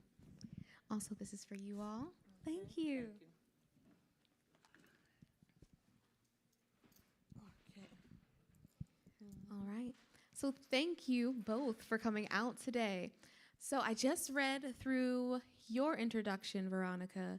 Could you tell me a little bit about yourself and also who is with you? Yes, I'll be glad to. Hello, everybody. Okay, I'd like to see some smiles. I will not bite, I tell you. Yes, it's a pleasure being here. 69, full figure, good looking. Oh, is that? No, that's wrong script. Just go ahead, do what you gotta do. Oh, and the one I'm looking for a husband, no, take that one out too. I mean, you already put it out there. Yeah. He'll I done find put you. it- He'll find you. I see some familiar faces. Look, it is an honor to be here and to work with you for over, 40 years, but with the AXO program, like over 25. I've been chair for 3 years, and I had a dry spell, but this past year, We got 3 medals in Las Vegas. Woo woo! So what you do here, let me just go to the beginning if I may. Vernon Jarrett, a journalist from Chicago, said, look, African American kids are intelligent. We just don't play b-ball, you know, we don't do football, but we got brains. So then he said, let me create a program, Afro Academic Cultural Technology Scientific of the Olympics. That's gold, silver, and bronze. And we started in 1978 with the late Alfonso Dill, and it's been going ever since. So this year we went to Las Vegas, and with that in mind, we have all over the country AXO. So you have an NAACP. I hope a lot of you are NAACP members. If you are, just raise your hand. That's okay. You know, Boo's out there, one of our sponsors. We raised over, I guess, 25,000. We'll be begging again this year because this is what we do. We take our youth, and Brooke is here, and we're going to talk with Brooke, is here as well, that we paid airfare for you to Las Vegas. We gave you a per diem of $50 a day for breakfast, lunch, and dinner. So did you eat all that, breakfast, lunch, and dinner? Yes. No, I don't think so. Yeah, so also we paid for a hotel for 5 days. So woo, woo, woo, and they're so grateful. And mothers out there, Miss Lulu, yes, very good, very supportive. So only 9th grade. So with that, I love ACT-SO. So when I say act, you say so. Act. Okay, so that side is awake. This side. When I say act, you say so. Act. Yes, I can feel the room. Okay, you're the moderator, so that's enough about me. You got some other questions for me, right? Well, I'm also curious about the young man who's next to Yes, you. Tell me about yourself, you ready, sir. ninth grader? Tell us a little bit about yourself. I'm Brooke Kabuda. I'm a sophomore at. Stand up so you can project. I'm a sophomore at Lower Merion High School. Yeah. I was a competitor at the AXO program. And I was able to go to nationals at Las Vegas. So yeah. Okay, so tell them about your project. My project or my competition was in biology, and so that's what I'm mainly focused on. Okay, so and yeah. what was that? You was experimenting with I was experimenting with the water piece? Was it the it's water been a piece? while. No. I was experimenting with diatoms, and I was basically looking at how different levels of diatoms affect water quality in Philadelphia. Yes. Was So, it yeah. Overbrook or what part of the city was it? I forget. It's been a while. Water, yes. Yeah. It was what? I think it was. Yes. What was So it? it's Overbrook. I think it might have been Overbrook. I'm not sure. I forgot. But yeah. It was only last year. So yeah. Thank you. Huh? Oh, Cobb's Creek. That's what it was. Cobb's Creek, the local. Mm-hmm. So yeah. Okay, mother doesn't mind. Yeah, so you're 10th grade and you're going to compete again. Yeah, and I'm going to compete again. This time for the entrepreneurship aspect of it. There's another competition. I'm not 100% sure what the project is. I think it's a business-related proposal, and so that's what I would be competing in. And yeah, I can't wait to do it. Wow, So, yeah. you want to go to Charlotte, North Carolina? Yeah, Yes, mhm. yes. Woo, woo, woo, woo. Thank you, Brooke. Also, might I add, you are the youngest presenter of the day. So thank you for joining us today, sir. Round of applause for Brooke, just for being here, doing the good work.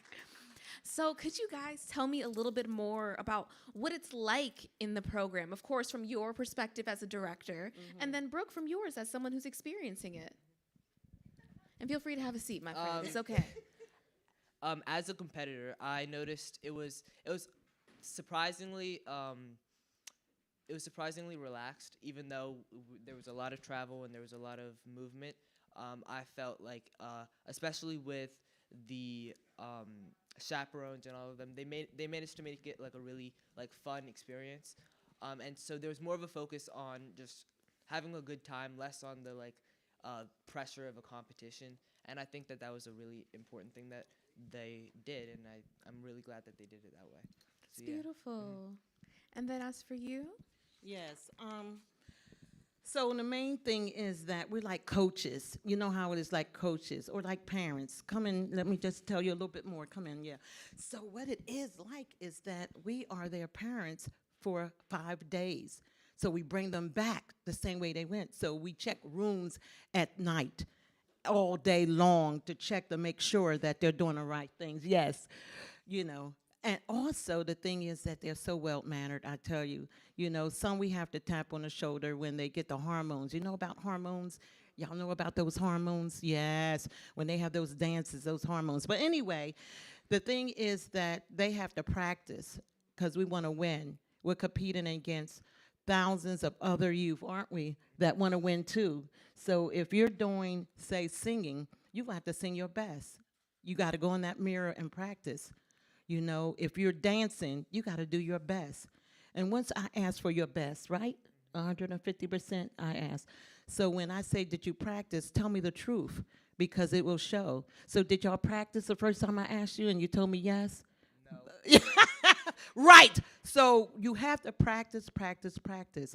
It is a beautiful thing to be around like-minded folks, you know, doing the same thing, competing fiercely, and the joy of winning. When they said City of Philadelphia, let me tell you, 3 times, City of Philadelphia, my eyes were swollen. I couldn't even see nothing because I was so ecstatic. I was doing a happy dance. I think I was break dancing. I don't know. I think I had the Holy Ghost. I don't know. But it is an exciting feeling. I want more folks to get involved. The hardest part, though, I think, if you want to know, what is the hardest part? Thank you for asking that question.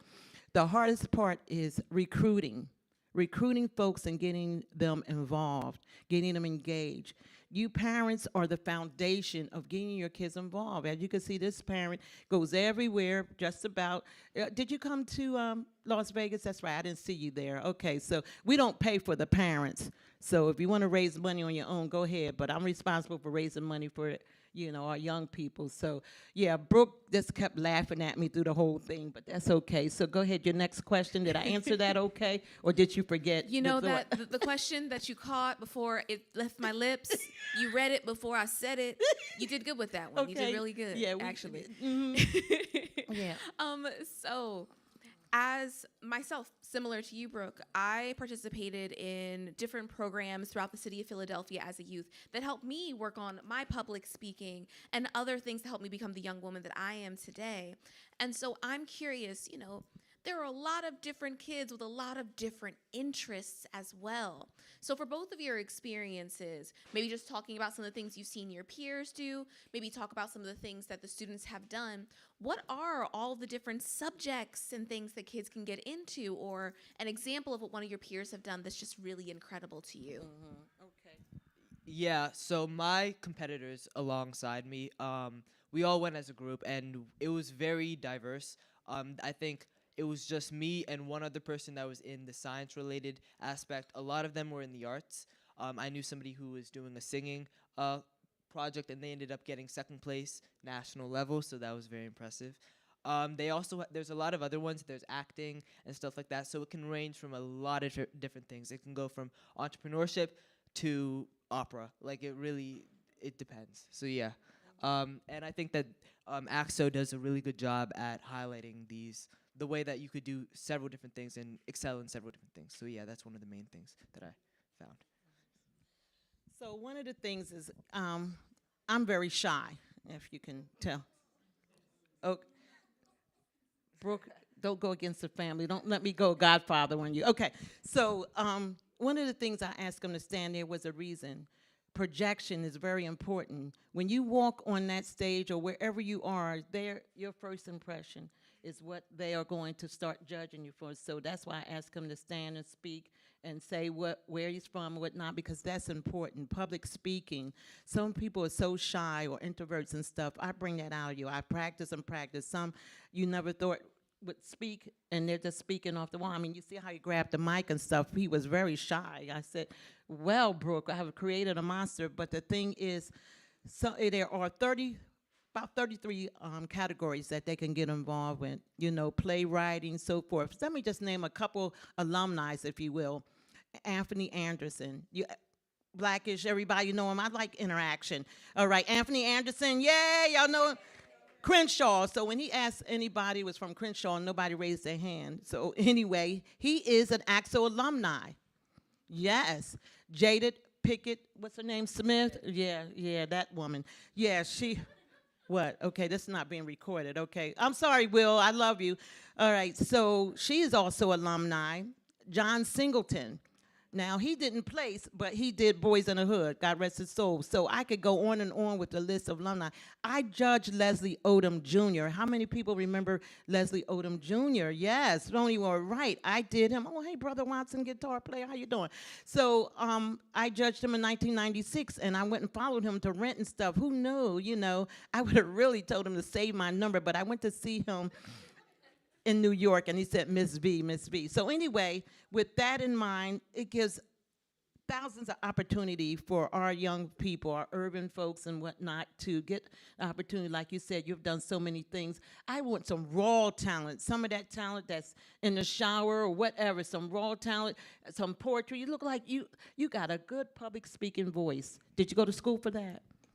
I did not go to school for public speaking, but I was raised in a Philadelphia-based program called Teen Shop, run by Miss Eleanor Jean Yes! Henry. Woo woo! Okay. There was a chapter called Grace out in Germantown. That was every single Saturday of my entire middle school through high school career. And as soon as they found out I could speak, that is why I speak. Yes. All right. Thank you. Give her a hand, y'all. She's doing a great job moderating.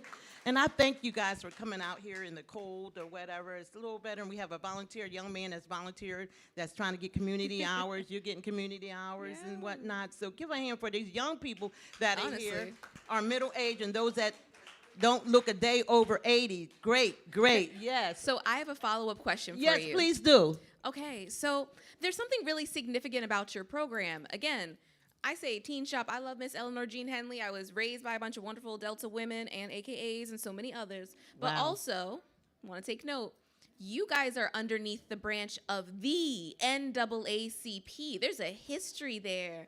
There's a legacy there. Just to be an association, to have that there, it's a big deal in regards to the Black historical canon. Could both of you talk about what it means to be an extension of the NAACP in both of your lives? Right. So you're part of the youth council, so that was $10. Do you want to say what you think, and then I'll just kind of close it? So do you have your thoughts together already? Yes, you just speak to them. Yeah.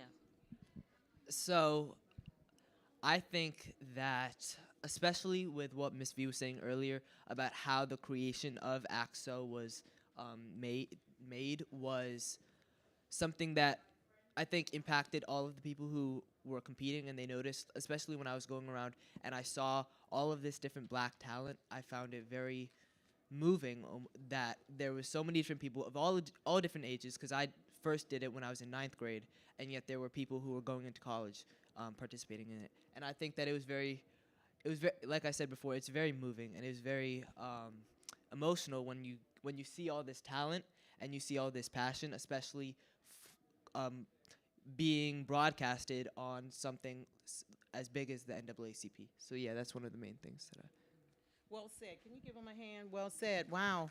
We are the oldest civil rights organization since 1909. Philadelphia joined the NAACP in 1911, and I am very proud. We go NAACP because we changed it just recently, because when you say NAACP, you're thinking NCAA, NCAA. So yeah, so we didn't want them to confuse them that we are the National Association for the Advancement of Colored People. No, we can't change it to Black people. We're a colored people. That's the way it is. That's where our Constitution is. But I am so proud to be on that because of what it represents. Our Thurgood Marshall, some people that fought for, changing our lives. Cecil B. Moore, who was a part of the NAACP. Cecil B. Moore, right? If you don't know the history of Girard College, it was Stephen Girard that wanted it for white orphans. And he's like, yes, okay, so you know your history, so I'm speaking to that. So NAACP has gone a long way, and we continue to fight. I have on my bracelet, we will fight. No, not in the streets, not fist fighting, not by guns, but legal, at the ballots. So if you didn't vote or you need to vote. That's where we can fight the ballots and in the courtrooms. And I'm serious about that. That's one thing I am, is serious about the civil rights movements. And that's what we're going to keep on doing for the good of our young people, so they can get a good education. Oh, did I say education? I just want to see if y'all was paying attention. Okay, a good education. So yeah, so I'm very proud of the NAACP movement and what we continue to do. We're going to continue to fight. Can I say continue to fight, continue to fight, continue to fight? All right, so someone just said fight. Y'all not going to continue, just going to fight. Continue to fight? They're awake, yes, so good question. So can I add on one thing? Sure. How many people looked at Voice recently, the 26th season? That is one of our young ladies that was in the top 20 was named Aaliyah. She sung the Whitney Houston, I Have Nothing. I can't sing a lick, but I can hear. And Snoop Dogg cut her. I'm sending him a letter. Maybe he'll sign her up for Death Row. So anyway, this is her. This is a picture of her, Aaliyah. She lost her mother 2 years ago, but if you go on Showtime, she did the documentary with Teddy Pendergrass where she's singing with him, just like Natalie Cole did with Nat King Cole. So keep her in prayer that she gets, that she succeeds, because I'm proud of her. And also, for American Idol, he was in the top 5. If you Google or put in your phone the Alligator Boy, and also he signed with Katy Perry. These are folks from Philadelphia. Can you give them a hand? These are folks from Philadelphia that I had the pleasure to work with, Michael Woodard. So there are successes, and I know you're going to be a good finance person, a good scientist. So I'm telling you, these are success stories. What can I say? Or, you know, I'm giving you all I got. Yes, ma'am. What's your next question? So today's event, it is talking about, you know, family resources, students imagining their infinite imagined futures, and then us just thinking about what life could be after high school, whatever it may shape up to be. So first, to you, Miss Victoria. Miss V. You could call me Miss V, Yeah. I will happily say that instead. So to you, Miss V, the question is, when you were younger, what did you want to be when you grew up? And is there any aspect of that dream that's in what you're doing right now? What a good question. Don't you think that's a good question? I told my younger self that I wanted to be a teacher. You know why? Because I wanted to educate many kids. But then I had to take math, and I'm not good at math, but you are, Brooke, aren't you? So I wasn't good at math, but guess what? I had an outreach program of helping folks, outreach specialists. And then I went to school at 61 and graduated with my associate degree to, I wanted to say like in Cooley High, I don't know if you remember that. I want to save the world. So I'm going one by one, starting with Brooke and everybody else. So, you know, don't cry on me. It's not, yeah, don't cry on me. Anybody got tissue? Okay.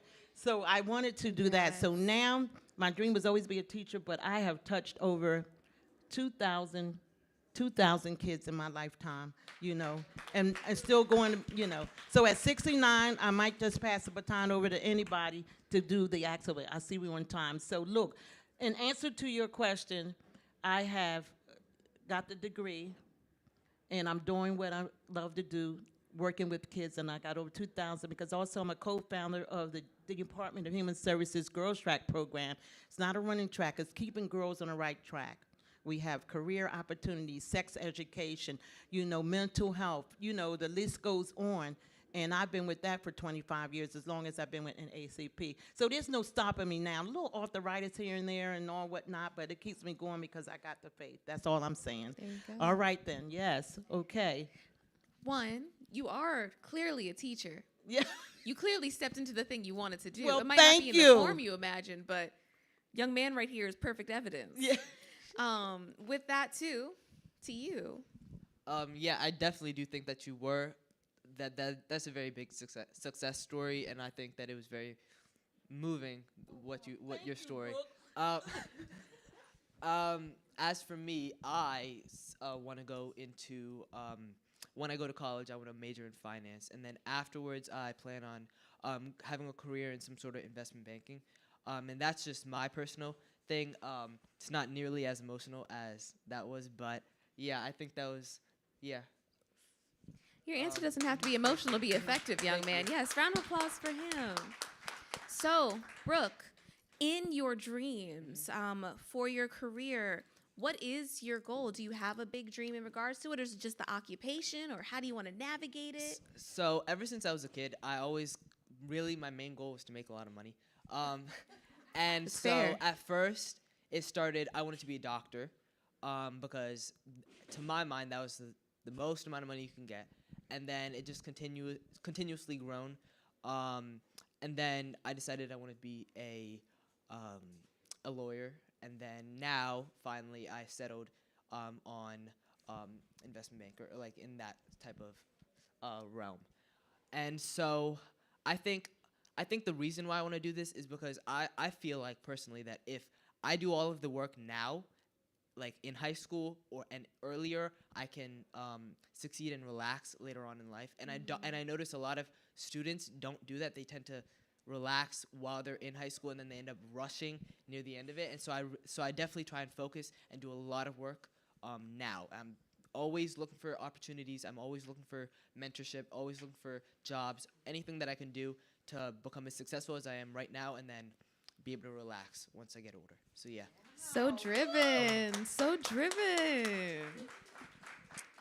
With that too, to both of you guys, you know, you're doing this fantastic work, but what kind of students are you looking for to join this program? Or can you describe some of your peers for me? Like, is everyone kind of navigating the same way as you? Are there students all across the board? Ms. Fee, tell me a little bit about some of the kids you've seen over the years. Yeah, so as of last year, all of the competitors were very different. They all had different passions. They all wanted to do different things, and they all had different reasons for why they wanted to do different things. Like I said earlier, there's the one girl who wanted to go into singing. I think that alone shows a lot of different dedication, and I feel like it could be, there's a lot to learn from these different people and what they plan on doing, and there's a lot to learn about how they plan on doing these things, and I feel as though the different reasons why people choose to go into different careers and different future goals definitely stems on childhood experiences and childhood memories, and I don't know. I think that the type of person like that should be competing in NAACP AXO could be anybody who has a passion in anything, or they just want to learn anything. As long as you know that you want to do something in life, I think you would be an excellent competitor. So yeah. Beautiful, beautiful. Well said. Oh my goodness. And I think, let me just say this, Brooke is blessed with a two-parent home, right, Miss Lulu, and a sister, right? Is the sister younger? Yeah, you don't beat on her or anything, do you? Okay, so that's good. But there are so many other youth that we have that have one parent home, or either parents have passed. And speaking to Abu Edwards, the executive director appointed by the Honorable Mayor Sherelle Parker of Male Engagements, just raise your hand, Abu. He's going to do a mentorship program, or he's going to start one. And I think Councilperson Isaiah Thomas had one for, even if you do have two parent home, those young men that need that mentoring, because believe it or not, we have youth that have mental health problems. And we have to address that. If they have a good mind to do whatever, their passion will be, like he was speaking of, passion would come into play. And we have them from all over the city, Dobbins, Franklin, just to name a few. I don't want to name all of them because everybody, you know, Gratz, who else, what else, other schools, oh, Kappa, you know, performing arts. So we want to reach all the schools because there's so many good talents up in there. And thank you, President Jordan is in the house in the back. Give her a hand. Yes, she doesn't want all the recognition. Now, I know she looks 29, but she's not going to tell her age. But let's give her a hand for running this whole African American Museum. I know. I'm back to you, moderator. I'm sorry. I just wanted to give her some recognition. She done snuck in here. Go ahead, sister. It's all good. It's all good, yes. It's all good. I was actually going to round out all my questions and turn to the audience to see if anybody has any questions for our two folks up here. Anything in the audience? Questions, comments, thoughts? Mm-hmm. Oh, we have one in the back. One in the back, From yes. Abu. Mm-hmm. Abu, my son, my play son from another mother, yes. Uh-huh. This is how she is in meetings at the NAACP, y'all. But yes, sir. Just to put more emphasis on the NAACP and the importance of this chapter in Philadelphia. Yes. Which a lot of people may not know is that Philadelphia NAACP is one of the oldest chapters in the entire country. Yes. We're over, 100? We might be over 100. Actually, no, we're like 114. Yeah. Right? 113, 114, 114 years old. And someone asked the question is, what type of young people we're looking to join the NAACP. And I want to make it very clear. The NAACP is not no secret society.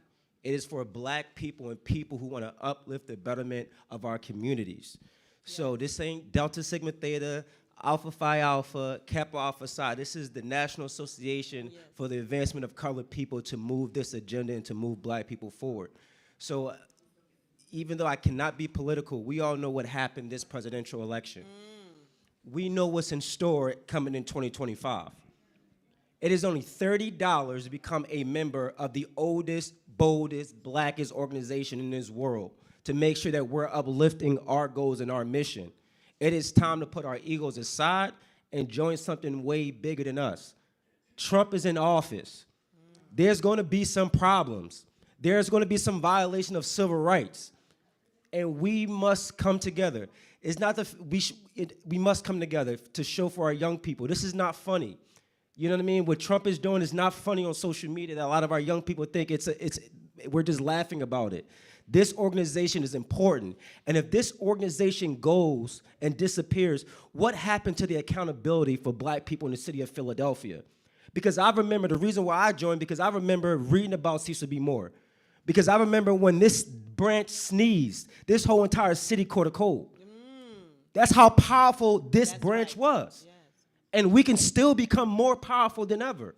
So I'm asking young people, please donate, please pay your $10 to join this organization, but our older folks too. Pay your $30 a year because we need more soldiers on the ground. We need soldiers in our schools. We need soldiers in our rec centers, in our prisons. We need to make sure that we're doing everything we possibly can to make sure that our young people and our black people have the resources they needed. So I truly appreciate Ms. V. I appreciate this dynamic young man and the thing that she's been doing with the AXO program. I know that we normally take about 50 students, but the size of our city, we should be taking about 250 to 500 students each year. So thank you, Ms. V, for everything. I truly appreciate you. Thank you, Abu Edwards, y'all. I tell you, a man to be reckoned with, I tell you.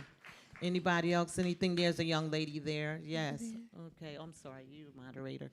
All right. I appreciate your enthusiasm. Hi there. So I guess my question would be, along with the right type of recruitment and the right type of mindset moving forward with this new Trump administration coming into play, I'm just wondering exactly, or rather just elaborate, what other programs that you'll be putting forth or helping to navigate with the, I guess, the younger generation with the upcoming administration. So I'm just wondering, what other programs are you putting in place?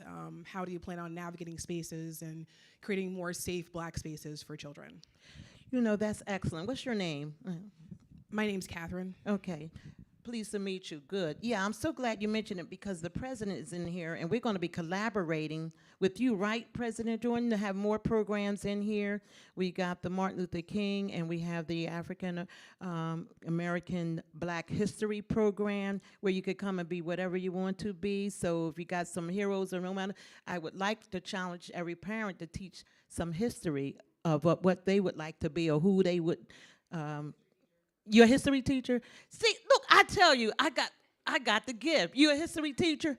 Is your child with you? Is your yes. So you know a little bit of history? I'm not going to put you on the spot. No. I'm not going to ever do that. Huh? Put you on the spot. Oh, yeah, okay. So what history lessons do you know from Mom already? Just give me one person. One person. So she's asking, what one history lesson did I teach you? Yes, one person. Always about our culture. What, something specific about our culture? Isn't this Kwanzaa? Kwanzaa. All right, that's good. Yeah. Give them a hand. Give them a hand.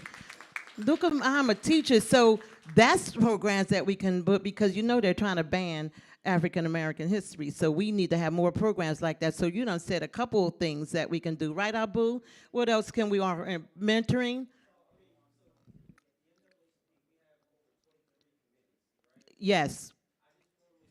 I formerly served as the political chair for the Philadelphia branch NAACP. Yes. So what does that mean, right? Helping educate young people, having seminars and community events to talk about the importance of civic engagement and voting, right? Civic engagement, bingo. We have a committee on housing. You know what Housing. I'm saying? So we're talking about, having access to affordable housing for folks who look like me and you, and what does that look like? That's advocacy, right? We got the President Hicks, who just walked in from the Woo, Philadelphia woo, Press give her a Group. hand, everybody. So, Yes. and let you take that. she can talk more about this. I'm gonna pass it over to her. But as this new administration is coming into the NAACP, like I said, we're activating 23 committees. So that means that issues that's impacting from gun violence to education to housing to mental health and wellness for civil rights, we have it. We need people like you, Yes. social studies teacher, to join this branch to help cultivate and help create those curriculums and those programs, right? We have partnerships like the African American Museums Yes. and others that's willing to work with us, right? Because I told you before, like once the NAACP asks to do something, 9 times out of 10, people don't say no to us. It's about having people like you at the forefront, helping to create these programs for our 23 committees to help do the good. So we're working, and I'm going to pass it off to President Hicks to talk a little bit more.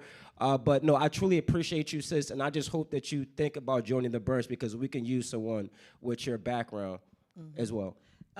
Before, I just want to say also with President Jordan, if I may, this is the Sunday Sun from May the 8th, 2022. Give her a hand in there. She looks good. She was doing the Green Book. You probably never heard of the Green Book. Some of our parents, my mother is 97. She'll be 98 June the 4th. She knows about the Green Book. You can only go certain places back then. Now, all you guys could go to any place y'all want to, and you take it for advantage right now, right? That you go to your McDonald's, you go whatever. We could not go to those places. You had to go to certain places in the Green Book. So Google that, learn about that, share it with everybody what we've been through so that you do not take disadvantage of what's happening now. So I'm sorry, I see May's giving some signal there. I'm sorry, go ahead. It is all good. It's all good. Everyone, please give them a round of applause one last time. Thank you both for all that you've done today. I want to, again, thank you both for being here. My pleasure, my honor, and thank you guys for inviting. Can you give a nice hand for Miss Mays as well for inviting us? They all humble and stuff, but I will call you out in a minute. I'm dangerous with a microphone. Thank you so much. It's all good. We appreciate your energy. And also, with all the energy you have just spent, I'm sure you're quite hungry. Everyone, guess what? The food is here in the back corner. Please feel free to get some light I did cut off. libations. Were you going to let the Madam President say 2 words? Do we have Surely. time for that? Just, I'm going to be quick, but, good afternoon. Thank you all, for being here. I want to thank Dr. Jordan and, of course, Amber for always, giving the NAACP Philadelphia branch an opportunity to have a voice, but also to partner with the great things that they are doing here. So, I mean, this is one of the things that we end up partnering on with the African American Museum. We will be doing more things this year. This is so exciting. Again, like Abu said, we need you all, especially coming in 2025. There's a lot that's going to be happening. We know that, in the last election, everything didn't go the way we planned, but that doesn't mean that's the end all or be all. It's up to us to make change, and in order for us to do that, we have to be together, we have to join together, and we have to make sure that we stay vigilant. So I just want to, thank you all for being here. This is an excellent opportunity for Kwanzaa, for us to be able to just kind of come together as a group, as a people, and really kind of celebrate each other. So again, thank you, enjoy. I want to thank Ms. V with AXO, and I'm telling you, the kids, this is one of the best kept secrets. AXO, if you don't know about it, please look it up, especially if you have students that are in high school. These are opportunities that are just priceless of what they can get out of it. So again, thank you, and enjoy the rest of the day. Oh my goodness, and our third vice president is here. President Sam Staton Jr. Should I just give him a chance to say hello? This is going to be a busy year. Yeah, good afternoon. Surely, I'm glad the work that AXO continue to do. Ms. V, always doing a great job, because she know how to get that money, too. I'm telling y'all, she. Yeah. Yes, but like our Madam President said, NAACP is so important to us. A lot of us sitting in this room wouldn't be where we are don't be for the NAACP. And I know over the years there's been a lot of kind of turmoil, but I think we done turned the clock on that, and we just want to get membership. So people understand, even our elected officials, we're going to charge them to make sure they get membership, because definitely they wouldn't be where they were if it wasn't for the NAACP. So I'm looking forward for the work in 2025. I'm looking for new members in 2025, and let's get our just due in 2025. Thank you. Thank you, thank you, thank you. All right, so the food is ready, but also we're going to have a bit of a performance while we eat. I'm so excited. Yes, indeed. So I am very, very happy to introduce Karen Smith and the Sisters Laying Down Hands. Now, Karen Smith is a proud recipient of the 2023 Pew Fellowship Grant. A New York native, Philadelphia transplant, Karen is a percussionist, playwright, director, producer, and poet. She is also the founder and leader of 2 musical collectives, the Karen Smith Experience, and then, as we're about to see, Sisters Laying Down Hands. For more than 10 years, Karen Smith has been taking her drums on the road with her movement, Have Drums, Will Travel Immediately. She has provided rhythms for projects in the Delaware Valley and the surrounding tri-state area, also in Alabama, Houston, Atlanta, Jamaica, and in the West Indies. She also has performed at the United States Human Rights Network Conference, and she captures the rhythm of a place and the cadence of a people. The beat continues wherever the movement may take her. Karen Smith curates artistic projects, hosts private drumming lessons, and also provides musical backgrounds, plays festivals, and especially loves a good collaboration. And we are always happy to have Karen at this museum. Everyone please give a round of applause for Karen Smith and Sisters Laying Down Hands. Testing, glad to be here. Today is Kwanzaa, the second day. Habarigani. Thank you so much, that's right. Which means, there we go, all right. Next year it's gotta be bigger though. Everybody has to say that, because you'll know more and more about Kwanzaa, especially if you come here. So everybody should be saying Habarigani, which means what's the news? And that is, right? And what was the first word you said? There it is, which means self-determination, okay? You got it? You're gonna hold on, all right, there we go. Because we got 7 principles, so this is the second principle. They're celebrating the second principle. And I have the wonderful Janet McDonald. Give us some love right here. And I happen to be celebrating my birthday today on Kujichagulia. Thank you. Thank you. Thank you. Happy birthday, all Your December birthday is babies. today? Happy birthday. Yes. Kwanzaa babies. Yeah. We're gonna do a Kwanzaa song. You ready to participate? Because I'm a group, so we're gonna have to actually recruit some people to give us some extra sounds with us. But we're gonna do a little Kwanzaa song, okay? First, you're going to learn the song. How about that? Y'all want to learn a Kwanzaa song? Some of you may already know it. Can you repeat after me? Kwanzaa time is here. It's a happy time of year when Africans celebrate everything that we've done great. All right. Kwanzaa time is here. It's a happy time of year when Africans celebrate everything that we've done great. All right, that's the first verse. Second verse is easy, it's easy. The Nguzo Saba, which is the display over there. Loving our mamas and our babas.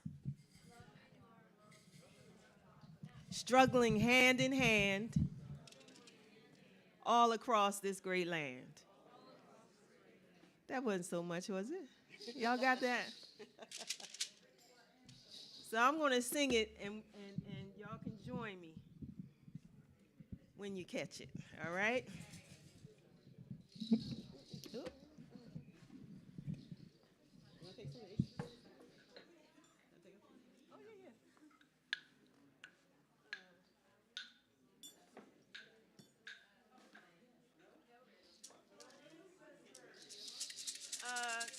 Anybody want to play some instruments?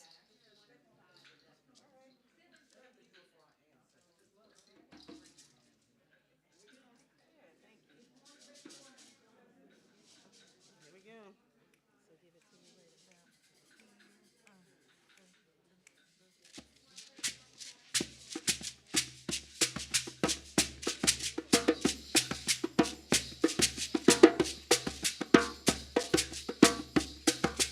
Kwanzaa time is here. It's a happening time of year when Africans celebrate everything that we've done great. Being Kuzo Saba, loving our mamas and our babas, struggling hand in hand all across this great land. Your turn, Kwanzaa time is here. It's a happening time of year when Africans celebrate everything that we've done great. Being Guzo Saba, loving our mamas and our babas, struggling hand in hand all across this great land.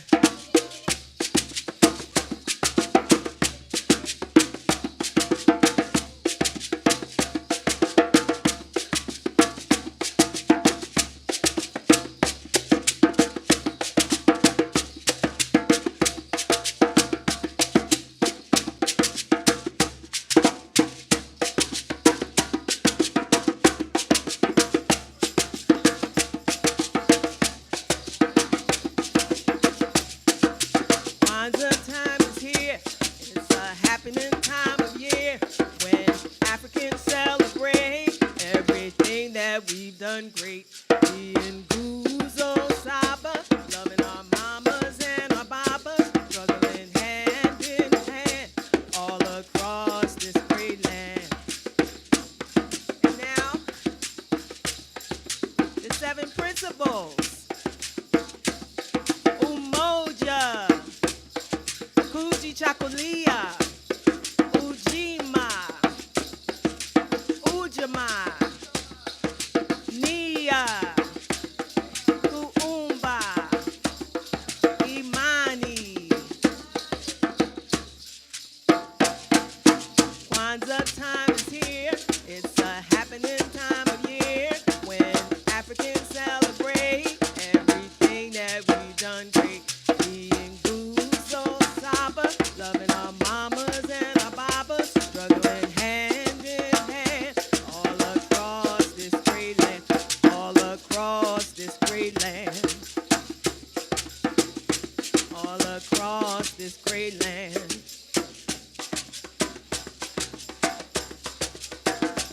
all across this great land.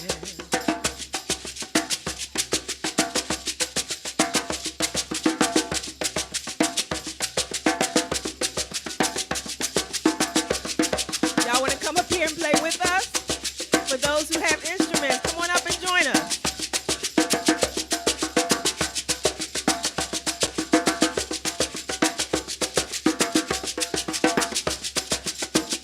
Come on up here with those instruments, y'all.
can be a part of the group. You a dancer. You need that kind of spirit. You know this person right here? Yes? Okay. You know, I don't know how long she wanted us to be here, so I was looking for more than. She's not in here, is she? No. She was here, but I don't see her. Thank you for hanging out.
Thank you. Oh, you done here? You going upstairs? Yeah, I meant. As Karen is transitioning to head back into the galleries to perform, can we please give Karen Smith another round of applause? Oh my gosh, she carried that, yes? And you can find me on Instagram, Karen Smith Drums, and also KarenSmithDrums.com. So either way, you can see what I do. It's a Kwanzaa weekend, so I'm all over the place. But thank you for making me part of your Kwanzaa. We are happy to have you back again, Karen. Thank you so much.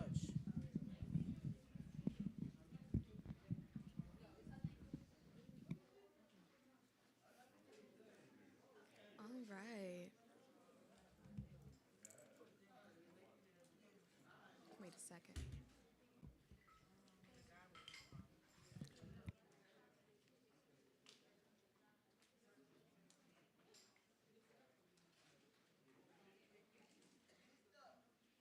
We're just going to give Karen a few moments to transition her way upstairs. We're going to queue up the next portion. Please, if you have not already, please enjoy some of the food over there or go back for a little second helping.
right.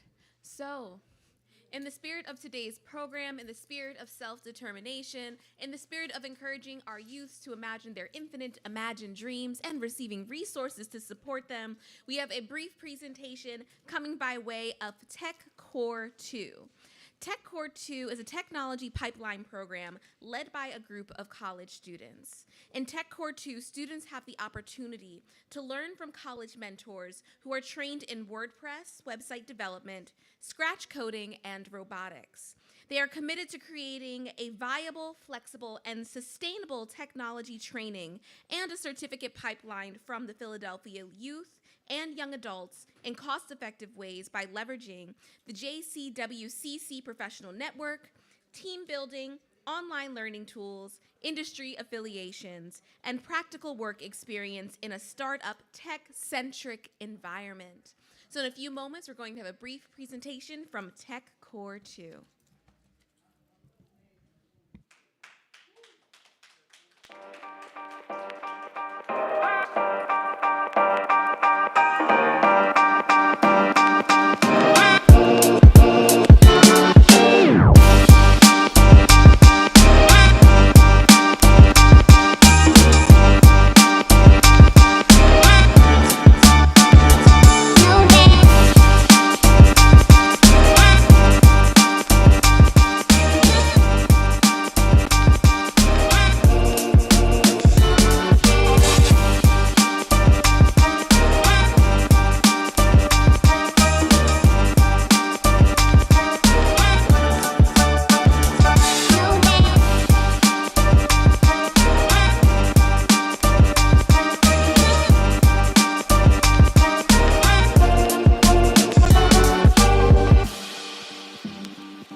Okay.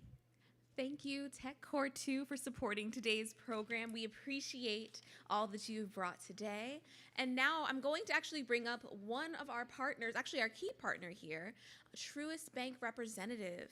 So everyone, please give a round of applause for Miss Linda, who will be joining me up here on stage on the beautiful blue sofa. She is the Senior Vice President and Community Engagement Manager for Truist Bank, the Philadelphia and Southern New Jersey branch.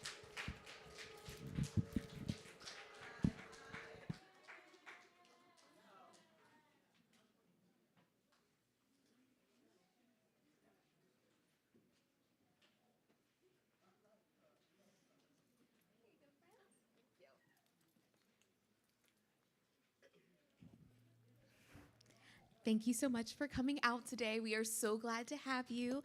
Please give a little bit of an introduction of who you are. Okay, so good afternoon, everyone.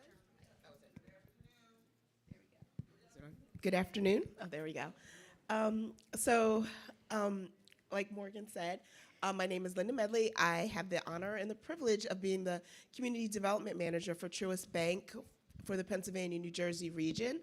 I'm new in this position. I'm still learning. I've been in the position about 6 months.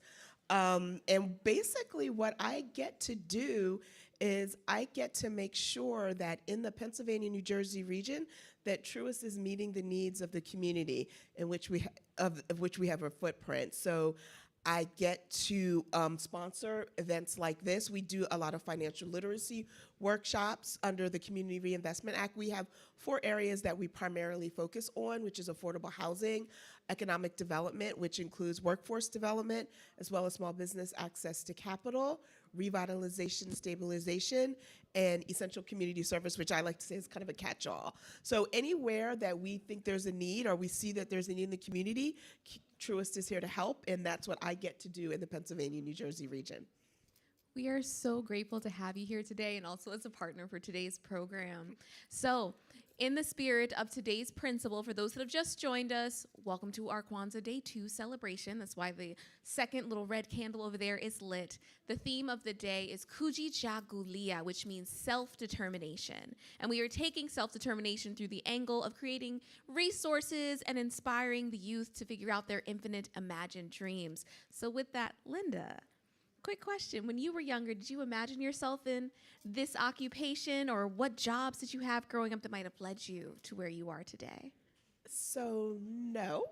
So I knew that, well, yes and no. So I knew that I wanted to do something to help people. So I wanted to be able to use my skills and my background to help people. So I was either going to be a child psychologist or a lawyer.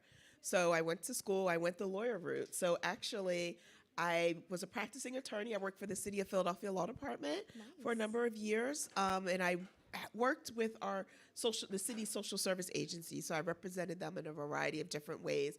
But in my extracurricular activity, I did a lot of community services. I was a lot of boards, chaired a lot of mentoring programs, and I just didn't feel like that was enough. Like I felt like I wanted to be closer to helping the community and addressing needs. So oddly enough, and fortunate enough, Truist had this wonderful opportunity where I have no banking background, which is fun. No background in finance. I'm contracts, transactional attorney. But they said, during the interview process, they were concerned about who I was. They were focused on what kind of leader I was. They didn't care what I knew about Truist, what I knew about banking. They were like, you can learn all that, what kind of person you are. And that's one of the things I knew this is where I was supposed to be. So that's how I ended up at Truist, just trying to figure out what I wanted to be when I grew up. And then I got this wonderful opportunity after learning about all different aspects of the bank to come in this space, in the community development space. And I know that I'm home. This is where I'm supposed to be. I'm so glad that you're in a place that brings you joy. Yes. With that, too, a couple of our panelists earlier today were talking about, what it was like navigating to be where they are, as a young Black and brown person, a young man, a young woman, and the reflection even within your own career. What's it like as a Black woman navigating between, let's say, the world that you were in, and then even now in the world that you're in? It's a good question. One thing that I would say that was always important to navigate is to ask for help and to seek out help, and to engage yourself. It's okay to not know what you want to do, but it's not okay to not do anything about that. So just, I was talking to someone earlier, it's just, look at organizations. This is the age where you can Google and you can find anything out by just going on the internet. Look for organizations that do things that you might be interested in, volunteer, attend their programs, and just expose yourself and get engaged in different activities. And at some point, it will all come together, even though at times you feel like I don't know how this is all going to work out. If you just have faith and you keep trying and you keep engaging in different things, it'll all work out. So what does a day in your life look like in your current position of work? Or one of the days, let's say a good day. It's kind of on the lighter side. Every day is different. Go ahead. I like to say every day is a school day, and I'm learning a completely new area. This is a completely new career. There's some law stuff in it, but it's really a lot of community development. I'm learning a lot of different processes. I'm enjoying getting to be out in the community and meeting people and seeing like where we can help and where we can be of service. That is something that I really believe in, like using your skills and your talent and your with talent, time, and treasury to be of service to others. So I've had the opportunity to do that. But what does a day look like? It depends on what day it is. It honestly depends on what day or month. I spent the first 2 weeks, of December traveling. I was at conferences. I was in Hershey, Pennsylvania. Then I went to Atlanta. In between all of that, day usually starts around 8 o'clock. Doing a lot of virtual meetings. A lot of in-person meetings. Just meeting people and meeting the community and seeing where we can help. While I'm learning, so that's the fun part. I will, I'll be transparent. Not so much, although lawyer, you think I would like the compliance part, not so much, but that's just part of the job. But I really have been enjoying being out in the Pennsylvania, New Jersey area and meeting people. There's a word in all that you've been saying, right? From your younger years, throughout the early years of your career, and even now, the word learning. Could you dive in a little bit more about why it's important to continue to have that openness to learn? Because it sounds like, especially for our younger folks that are in the room, once you get those big girl adult jobs and everything, there's still some room to keep growing. I guess I would consider myself a lifelonger. I forgot to also add, just to razzle dazzle all of this, after law school, because I was curious about different things and I was chairing a mentoring program, and I felt like, I should be able to speak in an intelligent and helpful way and not a harmful way. So I went back to school. I got my postmaster's certificate in marriage and family therapy. Congratulations. Yeah, so I'm a lawyer. I can help you on the law side. I can help you if you need some family therapy or some counseling. But that's part of it, just learning and being engaged and being interested. You never know where all of those skills are going to help you, but I will say do things that are interest to you. Most importantly, anything that interests you, just find out more about it. Don't just stop there. Oh, I like that. No, find out more about it, and you'll never know where you're going to end up and where that information will be helpful. You are the third panelist today that said just follow what brings you happy. Follow that thing that really inspires you, interests you. So thank you for that word too. I hope some people are walking away with that message. Sometimes it's okay to do the thing you kind of want to do. But also leaning in again to that word community. You have been supporting the AMP community today. Thank you so much, Truist Bank. Thank you so much, Linda, and all of the team for being able to bring everything here today. It's our pleasure. Could you tell us a little bit more about ways in which you're going to support through this opportunity? I know we have a speech and competition, a couple other things that AMP is cooking up. Go ahead. Yeah, so in addition to this event today that Truist has partnered with AMP, where we have the pleasure of helping sponsor or partner with AMP again for the MLK Oratorical Contest. So Truist is going to, I believe, be providing a scholarship or the prize to whoever wins that contest. Thank you so much. Yes. Thank you so much. And we're very proud to be able to do that. And thank you for the opportunity to serve. Of course, we're really grateful for the support. For those that are unfamiliar with our oratorical competition, once a year we invite high school students, ideally rising seniors, who are interested in trying to do speech and debate. The reason why they are doing this, of course, is because you need those skills. You have to be able to articulate yourself as you move into those next phases of life. It is open for students who are either aspiring to collegiate dreams or something else post-grad, but they will get a little bit of a cushion leading into the next phase of their lives.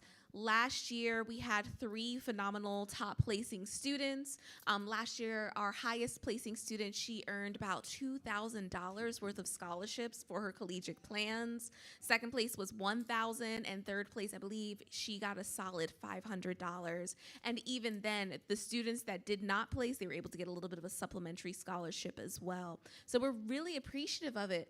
And also, in that spirit of self-determination, self-determination is also an aspect of being able to articulate yourself. You have to be bold and move in the ways that you need to move in order to say who you are, all that you are, and all of what you're becoming, which is what those students will do.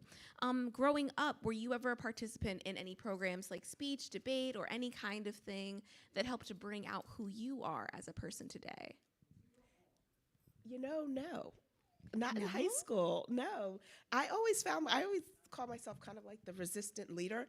Like I've always somehow ended up in leadership positions, but they weren't necessarily ones that I saw. It wasn't really till later in, I would say, college and post-college where I really began to kind of come into accepting that role and not resisting it as much. And at that point then began to seek out whether it was mentors or supporters or sponsors to kind of help me along with that journey.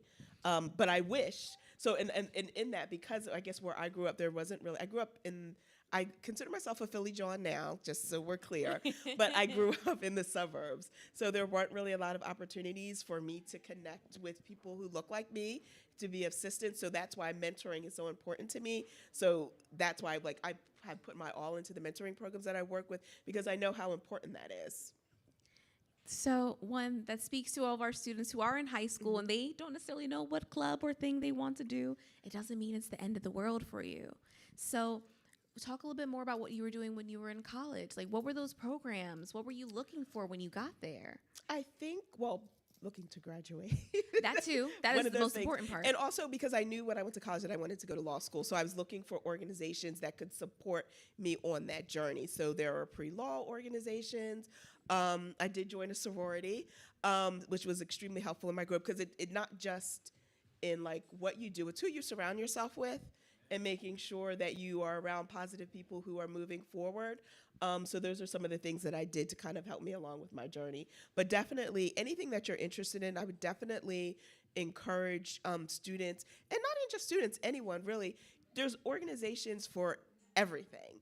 And there are in-person organizations, or if you're somewhat of an introvert, there's virtual ones. I just encourage you to kind of partner and engage in organizations that are doing some of the things that you're interested in doing. You also mentioned that you do a lot of mentorship work and you've worked with students in that. And a lot of our panelists earlier today kept emphasizing, get yourself a mentor, find that mentor, let that mentor guide you.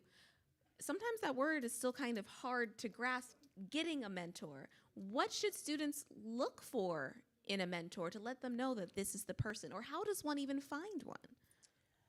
I think it can be kind of tricky. I mean, it's easier when you join a mentoring organization that's going to partner you with someone. But sometimes mentoring happens just organically. It just happens because you have shared like interests, you express an interest in someone or something that they're doing, and you just connected. So there's a variety of different ways. One of the most, I think, organic, and I think mentoring works best when it's more of an organic connection where you're just sharing interests and you're able to connect. And the best way to do that is to show interest in people and things that they're doing, and you'll find that connection, and particularly in the areas of things that you're interested in. Even the smallest of things, you'll be surprised at where you can connect with people. And then mentorship organizations, how do they function, just to give students a better understanding? I guess formal mentoring organizations, I'll speak of the ones that I've been involved with.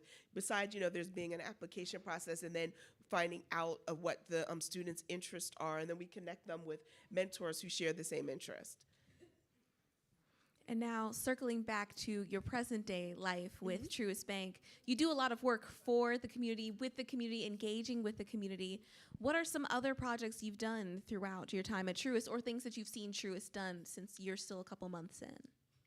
So again, I'm 6 months in. Yeah, but what I've been helping do, I'm working with one organization out actually in Coatesville where we're creating a program. So one of the things, and please stop by our table upstairs, and we can kind of give you some more detailed information. But I'm working on bringing our financial literacy workshops and making them more of a series instead of a one-time workshop, because that way it's a lot of information, it's a lot of good information, but we want to make sure that we don't want to just like throw you information. Someone's telling you how to budget, how to save, how to invest, and they're just giving it to you in one shot. Like, we want to really work with the people. So we're creating a program out there called Adulting 101, where we're going to take people through like a 3-part series, just an hour, not too much of your time, but just kind of helping explain to people and show them how you can be educate yourself financially. Because really, when you don't have to worry about debt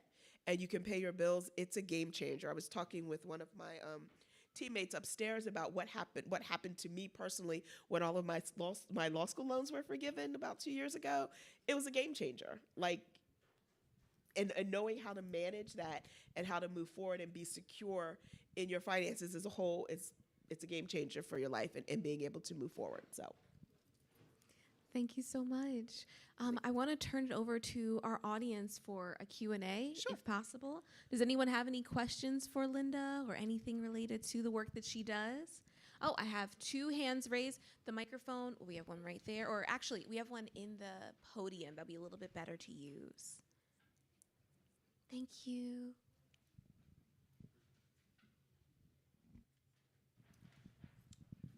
Hello. Hi. I'm Dr. Marie Sanson. I'm a Penn Community Scholar. So if I work with some nonprofits that's interested in getting some funding, how would we go about working with your bank to do so? Well, we can talk, or we'll exchange information. But usually, what happens is what I've been doing is I just set up a meeting with nonprofits. I meet with them all the time to kind of learn about what you do, explain a little bit more about where we do, and see where we can possibly partner. Okay, that'll work for me. Pretty simple. Okay. Good afternoon, Leonard Taylor. My question is simply, is your position mandated to report to the government how much time or funds you invest into the community? That's a fun question. Yes. Short answer, yes. Okay.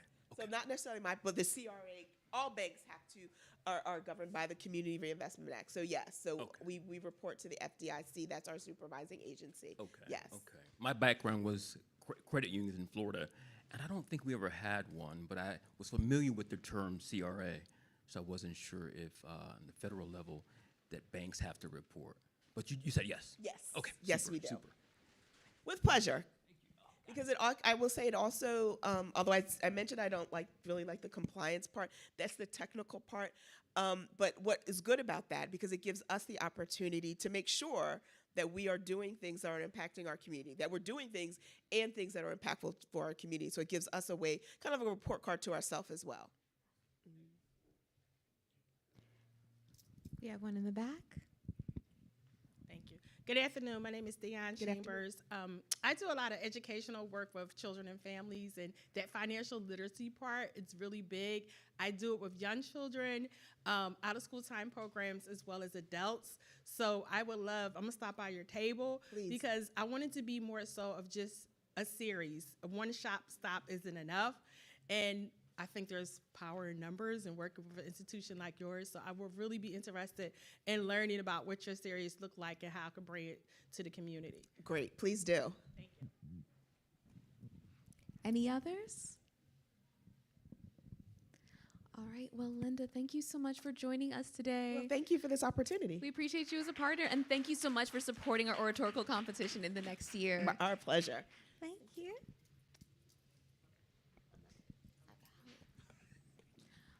All right, and from the comforts of the seat, I'm actually going to introduce our next person, since I think they're already in the room. All right, so up next is Phil Brooks. Feel free to join me on the blue on-card print sofa. Welcome, Phil. Thank you. Also, here is your microphone, respectively. All right, so a little bit of an introduction about Phil. Phil is the Vice President of Programming and Innovation at Graduate Philadelphia. Brooks is a native of West Philadelphia and attended Girard College High School. He then attended American International College in Springfield, Massachusetts, where he received his BS in biology. Returning to Philadelphia, he joined AmeriCorps program in City Year, Philadelphia, where he served as a senior impact manager and led over 218 to 24-year-olds. That is a lot of young people, actually, young adults in a full-time volunteer service in schools across the region. After a 10-year commitment to City Year, he joined the Mayor's Office of Education as the U.S. 2020 Program Manager of STEM Initiatives. Later, his work transitioned to the Commerce Department. I love this bio, this is incredible. to the Commerce Department's Talent Development Unit, and finally to the Office of Workforce Development, where he oversaw the City of Philadelphia's citywide STEM initiative that engaged, connected, and convened employer partners and communities. He served as the director of STEM Workforce Partnership for the University City Science Center and was tasked with connecting and building partnerships with employers to ensure job placement of underrepresented and underserved individuals in the greater Philadelphia area. And also, for those that have no idea what Graduate Philadelphia is, one, there is a table upstairs, if I'm not mistaken.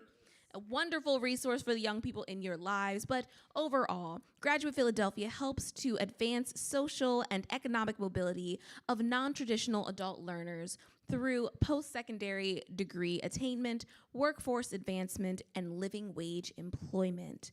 Graduate Philadelphia works at the seams of post-secondary education, workforce development, and community empowerment to address the immediate and long-term economic needs of families and households. Everyone, please give a round of applause one last time for Phil Brooks. Of course, thank you. Also, I don't know if your mic is on. It's a little switch. Perfect. Testing. Boom. Welcome, Phil. So with that lengthy and beautiful bio of yours, please, I have a quick question for you. Yes. Sounds like little Phil was raised here in Philadelphia, right? Absolutely. What did little Phil want to be when he grew up? So little Phil grew up in West Philadelphia.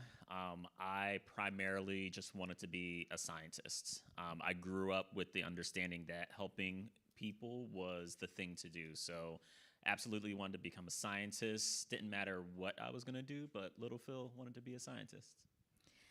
And with that, based upon his dreams, the things that he was trying towards, maybe like some programs, initiatives, also you got a whole degree related to it. Yes. How do those skills that you've learned benefit what you're doing today?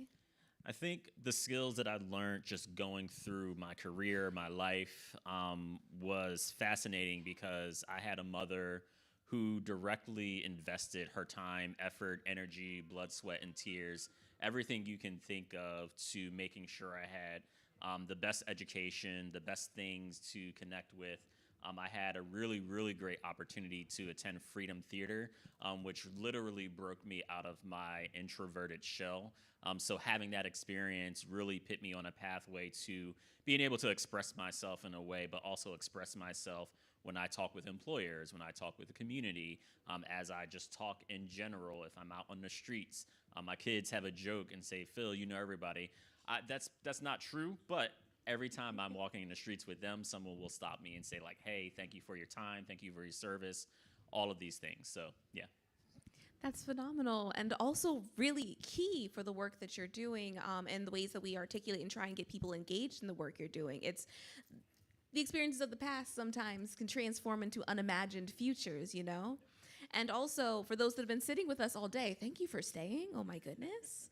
But the amazing thing about Graduate Philadelphia is, frankly, you're really looking at adults and their ways to imagine their infinite imagined futures. Most of the day was focused on the youth, making sure they had resources to go into education, making sure they felt empowered and self-determined to go into whatever they want to do, which is a standard conversation, an important conversation. Extremely important. But also as adults, sometimes we feel like we need to figure out what our pivot is or what our next step is, or we have a dream that we've been sitting on and we just don't know how to access it. So could you talk a little bit more about Graduate Philadelphia and what does that work like? Absolutely. So I'll start by saying a large part of my career has been working with young people, science fairs, connecting them with opportunities, with employers. It's really been a lifelong dream of mine to like work with these young people and help them realize their potential and dreams. But as I started to like contemplate and think about, things that I needed as a parent, that I needed as a Black male in Philadelphia, as I needed as a professional, it really started to hit home with, there's a lot of services out there for young people, and that's something that is really special. The work is really difficult, but people do it, and people who are at the forefront of really like spending their time and their heartfelt energy toward young people, they're there, they're in place. We need more funding for that. all of that is relevant and true. But then I also started to realize the parents of these young people also are looking at dreams that they placed on the shelf 20 years ago, 5 years ago. They may have had an opportunity to start college but not finish it. So what I'll say about Graduate Philadelphia is it is a really amazing organization that takes all of those dreams, those opportunities, those things that you place on the shelf, and really help you dust them off, right? Really think about how you can utilize your dreams, your efforts, and place them in a spot where as 2025 comes, as 2026 comes, you can take that information, you can take those dreams and make it a reality. I think the beauty of our organization is we work with adult learners, but we also work with adult learners in the space of post-secondary credentialing. Our North Star is really supporting adults and connecting with their associate's degree. But I will preface this by saying I'm 3 months in to my time with Graduate Philadelphia. But the thing that attracted me about this role is that there are lots of individuals out there. I think over 170,000 individuals out there that have some type of credit but no degree, right? How can we support them with getting to that degree? Because employers will continue to say, hey, we need talent with degrees, we need talent with this, and there's kind of like a big connection with non-traditional students. But then as we think about what's the next step, right? Part of that is how do I obtain a degree? And we're here for that purpose, for that reason. So exactly how does Graduate Philly function? You guys have all these opportunities, you have all the tools, but how does one actually access them? What is the process? Yeah, the process is really simple. We have an intake form. Through that intake form, you kind of put your information down. You'll get in contact with an advisor. That specific advisor will support you in asking you questions, right? You know, what would you like to do? How do you think your next couple weeks or years or months will be? What is the process by, and we'll ask all these questions, not for the purpose of just like throwing a whole bunch of questions at you, but really start to understand kind of like if you're at a point in your career, in your life, and I like the shelf situation, I'm gonna keep using that, and you put your dream on a shelf, how do you get support with taking that down? If it's a really big dream, that really big dream might be really heavy. Getting support with that heavy dream is also really, really important. So we start simple. We start with an intake process, number one. We start with someone reaching out to you and really kind of supporting you with asking you questions. If you're familiar with the Socratic method, that's essentially what we're doing. We really want to be able to help you think what's the best next steps for you, because a lot of our kind of adults that we work with are parents, and a lot of them are not as well, but I can speak as a parent. We put our partners first, we put our kids first, we put everything else and everybody else first except for ourselves. And sometimes it's really, really good to work on yourself. Beautiful, beautiful. So, quick question, what kind of resources do you have upstairs on that table? Absolutely. So if you go upstairs, and my colleague Daniel is in the audience, we have a whole bunch of resources related to online courses. We also have online courses that are instructed by folks from Comcast. We have something called an Accenture platform. Accenture is a really big international company that has a lot of global recognition, which is really important, but that's beside the point. These courses are developed by our friends and our partners with Accenture. So as you're going through courses such as health tech administration, information technology, professional development, digital literacy, all of these courses and all of these kind of like direct frameworks are developed by a globally recognized organization. So as you complete some of these courses and these frameworks and you get really great instructors and you build your network, you have a certificate that has a stamp of approval by this international company that's globally recognized. And at the same time, what we'll do is we'll support you in articulating what you've done. So if you go into an interview or you want to actually take your resume and restructure it, you have all the knowledge, tools, and kind of like a cheerleader in your corner supporting you through that process. So with all that you've done, I know you've only been here for a few months, just three, but have you interacted with a couple of the success stories or heard stories of some of the success stories? I sure have. So could you tell me some? I absolutely can. So we recently concluded a gala, and this gala took place in Philadelphia. It was really amazing. We had guest speakers, we had panelists, we had a lot of really amazing folks. But one of the things that really stood out to me was one of our award winners. Her name is Hainia. She's a chief of staff over at Accenture.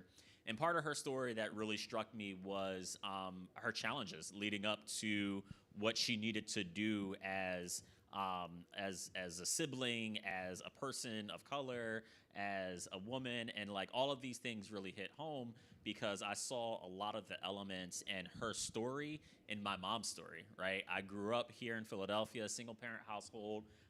We grew up in a shelter on Popular Street.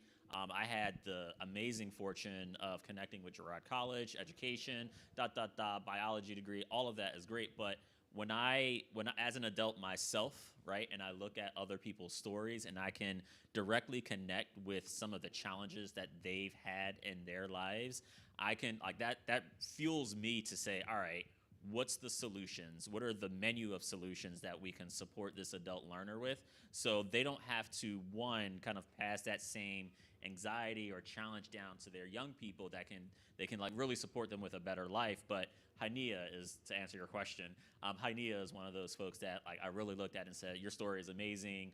How can I kind of like amplify this with the other folks that are going to be in our space supporting all the work that we're doing? What are some words of encouragement that you can give to adults who are considering what their next step should be? Because this could happen at any point in your life. It sure can. I think my first word of wisdom is you can fill out, be honest with yourself. Honestly, be honest with yourself. I think part of the challenge is, we're doing things for other folks, is this the right time for me? Even like a question like, is this the right time for me? That may be circling in your head in the echo chamber that is our incredible minds. But at the same time, if taking that first step is really difficult for you, talk to family members, talk to friends, talk to colleagues. And for us, it's really about helping us guide you through that process. So really, for me, the most encouraging word I would say is like, don't be afraid to take that first step, right? You as yourself, you know who you are. You can do everything you're capable of doing and more. Thank you so much. I want to turn to the audience before I ask a couple questions. I knew there was somebody in here with a hand. If you could pass the mic. Thank you.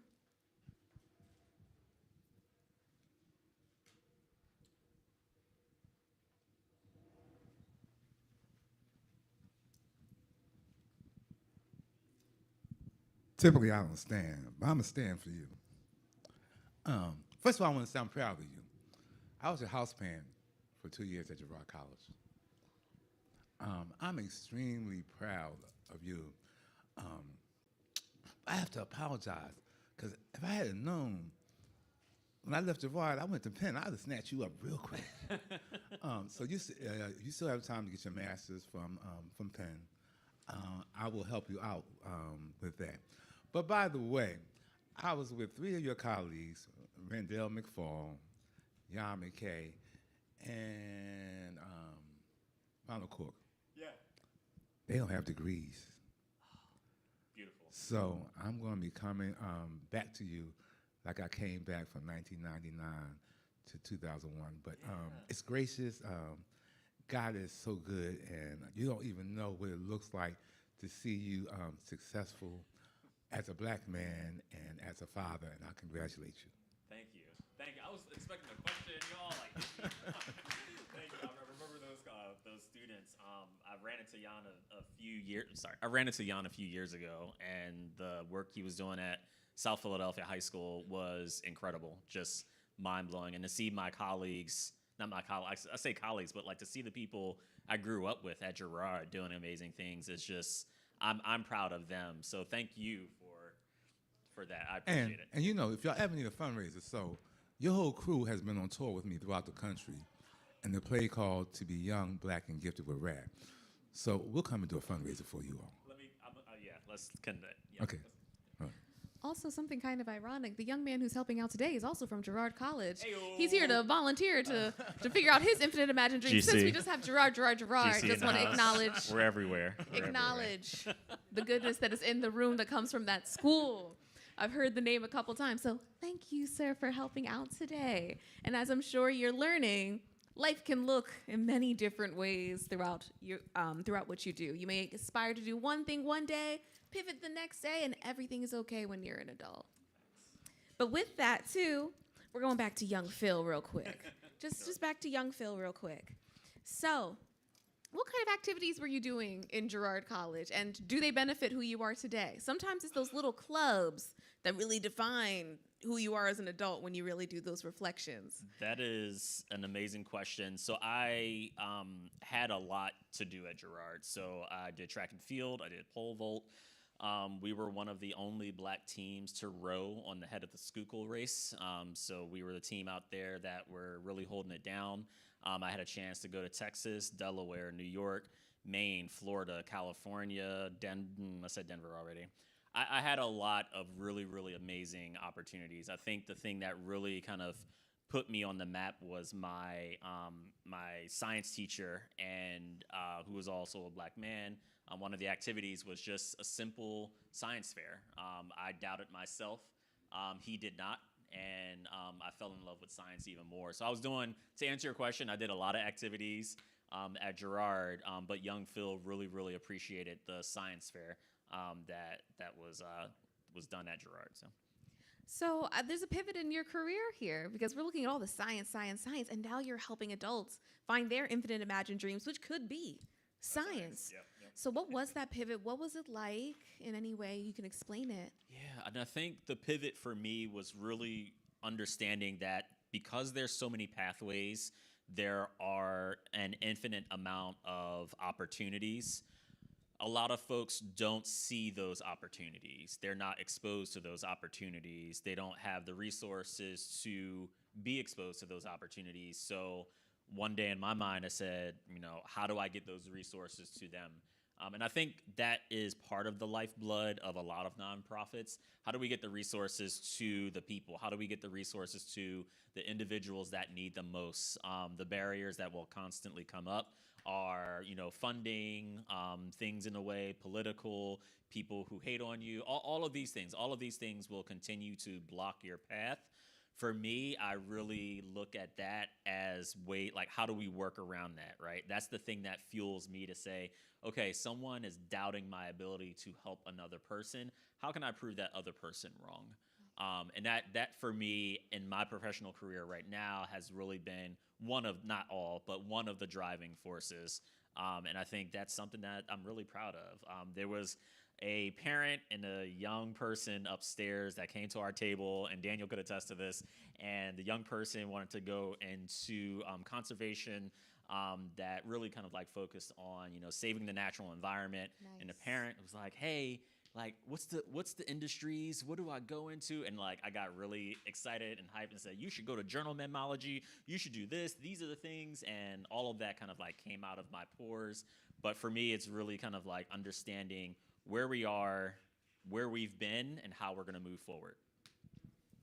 I know a lot of people are also reflecting, especially approaching into this upcoming year, the ways in which their lives are going to navigate. Yep. So people are staring at themselves in the mirror, the community in the mirror, the nation in the mirror, and saying, what is going on next?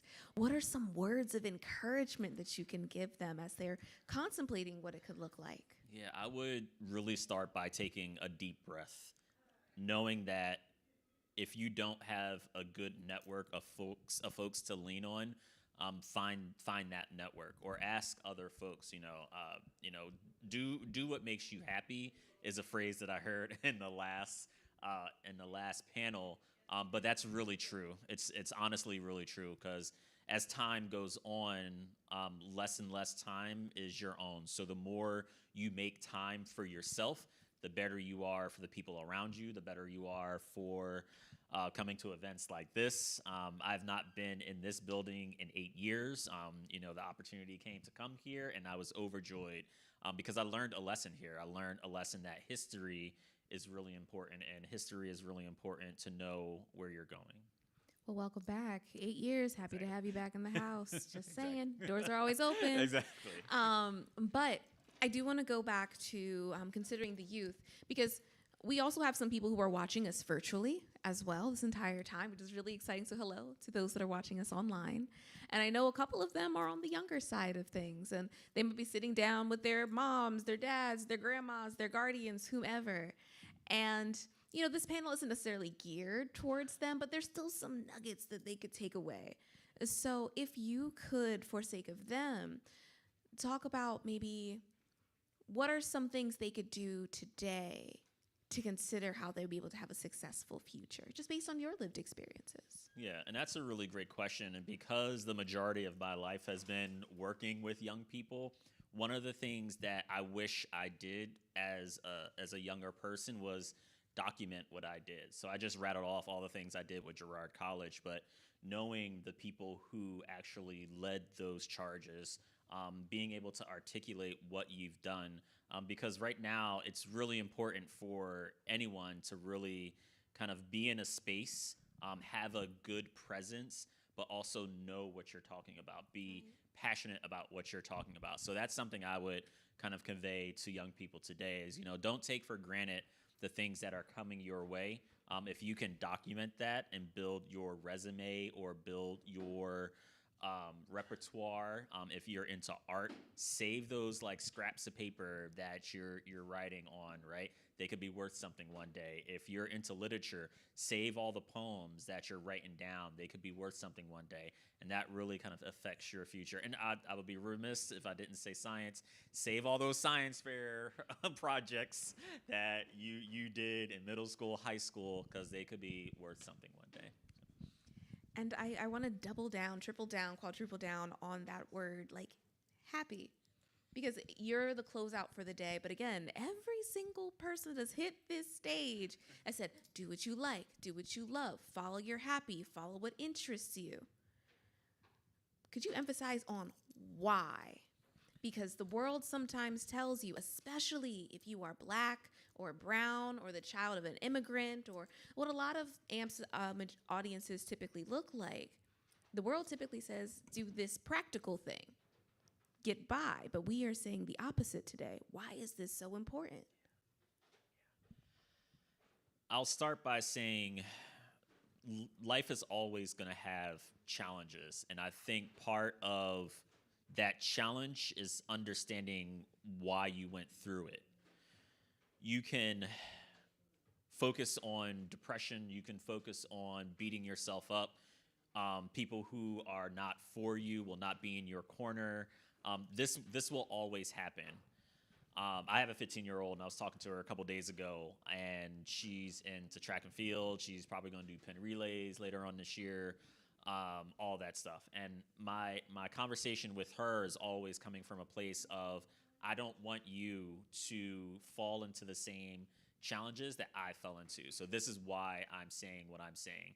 I want her to be happy, right? I want the people that I work with to be happy. But I can't do any of that if I'm not happy. If I'm sad, someone will know it, right? If I'm sad, someone will say, hey, you good, Phil? My new colleagues, I told them, like, if you see any other picture of me online, if I don't have these sunglasses on top of my head, something's wrong. Like, I literally have these sunglasses everywhere. Like, I fell asleep with them last night, but that's a different story. But something is wrong, right? It's not enough to just get by. It's not enough to just get by. And because society has told us this for such a long time, we know that that's the norm. It's literally in our DNA. Let me not push the envelope. Let me not challenge authority in a polite, respectful way. But your happiness is extremely important. And I had to I had to learn that. It takes time to learn that. I've talked about this before, that from 11 to 39, I did everything for everybody else, right? Turned 40 in April, it's about me now, right? I'm still going to do stuff for others, but it's about me, my happiness, right? And that's not a selfish thing. And I'm even like, my body is like cringing up, is like, are you sure you don't want to do stuff for other people? Like, I'm saying this out my face, but my body is like reacting. Yes, I am going to be selfish, right? And it's not something that is going to push me away from my friends or distract me from anything else or break up my network. If I'm not happy, then it's not going to be something that I can deal with, right? I have so much more to say on that, but I know we're out of time. Actually, well, I'm gonna swing one more question your way. Sure. Because we're at 3:45, so we can call this the last one. But again, that word selfish too, because again, there's adults here. This is really geared for graduate Philadelphia folks, and also going back to school can feel extremely selfish. Because it's a lot of time away from the family. It's a lot of refocusing, rescheduling, moving everything in life. I'm a benefit. I am my own mother. She went back to school when I was about 6 years old. So without her completely rearranging our family schedule, like, life couldn't look the way it is. So with that selfishness that my mom did, my brother, myself, my father, our lives began to benefit. So I'm curious, from your perspective, from the way in which you're navigating that selfishness that you're feeling, how is it benefiting the folks around you? I will say that with this mind shift, it's literally a mental triathlon.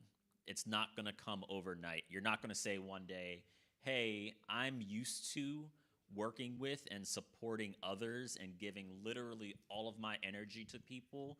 And the next day you're like, oh, I'm going to be selfish. It literally is not that simple of a change. It is a mental battle. It is a mental struggle. Even right now, even with me saying this, my body is like, are you sure? We've been doing this for a long time. Are you sure? Yes, yes, yes. Rearranging your schedule is not going to be easy. I was listening to something, probably on a podcast, and the one thing that kind of like sticks in my brain is that growth is hard. Point blank. If growth was easy, then it's not growth. Say it again. Growth is hard, right? Part of that growth is you continuing to learn as an adult, right? And that's what Graduate Philadelphia supports you with. You may be saying to yourself, well, Phil, that's all well and good, but what are you doing, right? Listen, I'm thinking about some stuff. I'm thinking about some stuff in the master's field. Thinking about some stuff within kind of like the mental health space, really with the purpose of supporting who I am. But the people who benefit are my colleagues who benefit from my knowledge, my new knowledge. The people who benefit are my network of folks. I plan on going on LinkedIn and talking about this whole kind of experience, which is really great, and that could bring other business and or other opportunities to this institution, right? But more importantly for me, at the top of my list is my family. Like I will talk about them all day, every day, all night, all the time, right? Because they are some of the most important people in my life. They benefit the most from me being selfish. Thank you so much, Phil. This was a phenomenal final talk. Everyone, a round of applause for Phil and respectively Graduate Philadelphia. And thank you everyone at home who has been watching the panel discussions throughout the course of the day. Again, my name is Morgan Lloyd. I am the program coordinator here at the African American Museum in Philadelphia. Thank you all for joining us for day 2 of Kwanzaa Kujichagulia, Self-Determination. I hope you all, whether you are in here watching us virtually or maybe catching us years later somewhere on YouTube, feel encouraged and inspired to follow your infinite imagined dreams, whether you are a young student in high school aspiring to figure out what you want to do, or as an adult just thinking about what is that poised pivot that'll bring me joy, which definitely is the takeaway from today. But with that, for those that are here, I hope you enjoy the rest of the day. Go visit Graduate Philadelphia's table if you aren't already inspired, or grab some papers for people that you know might want to know about it. And enjoy your time at the museum. We hope to catch you tomorrow for our next activity. Feel free to join us at aampmuseum.org to see what is taking place next for Kwanzaa. Thank y'all. Take care. Thank you, Phil. Thank you.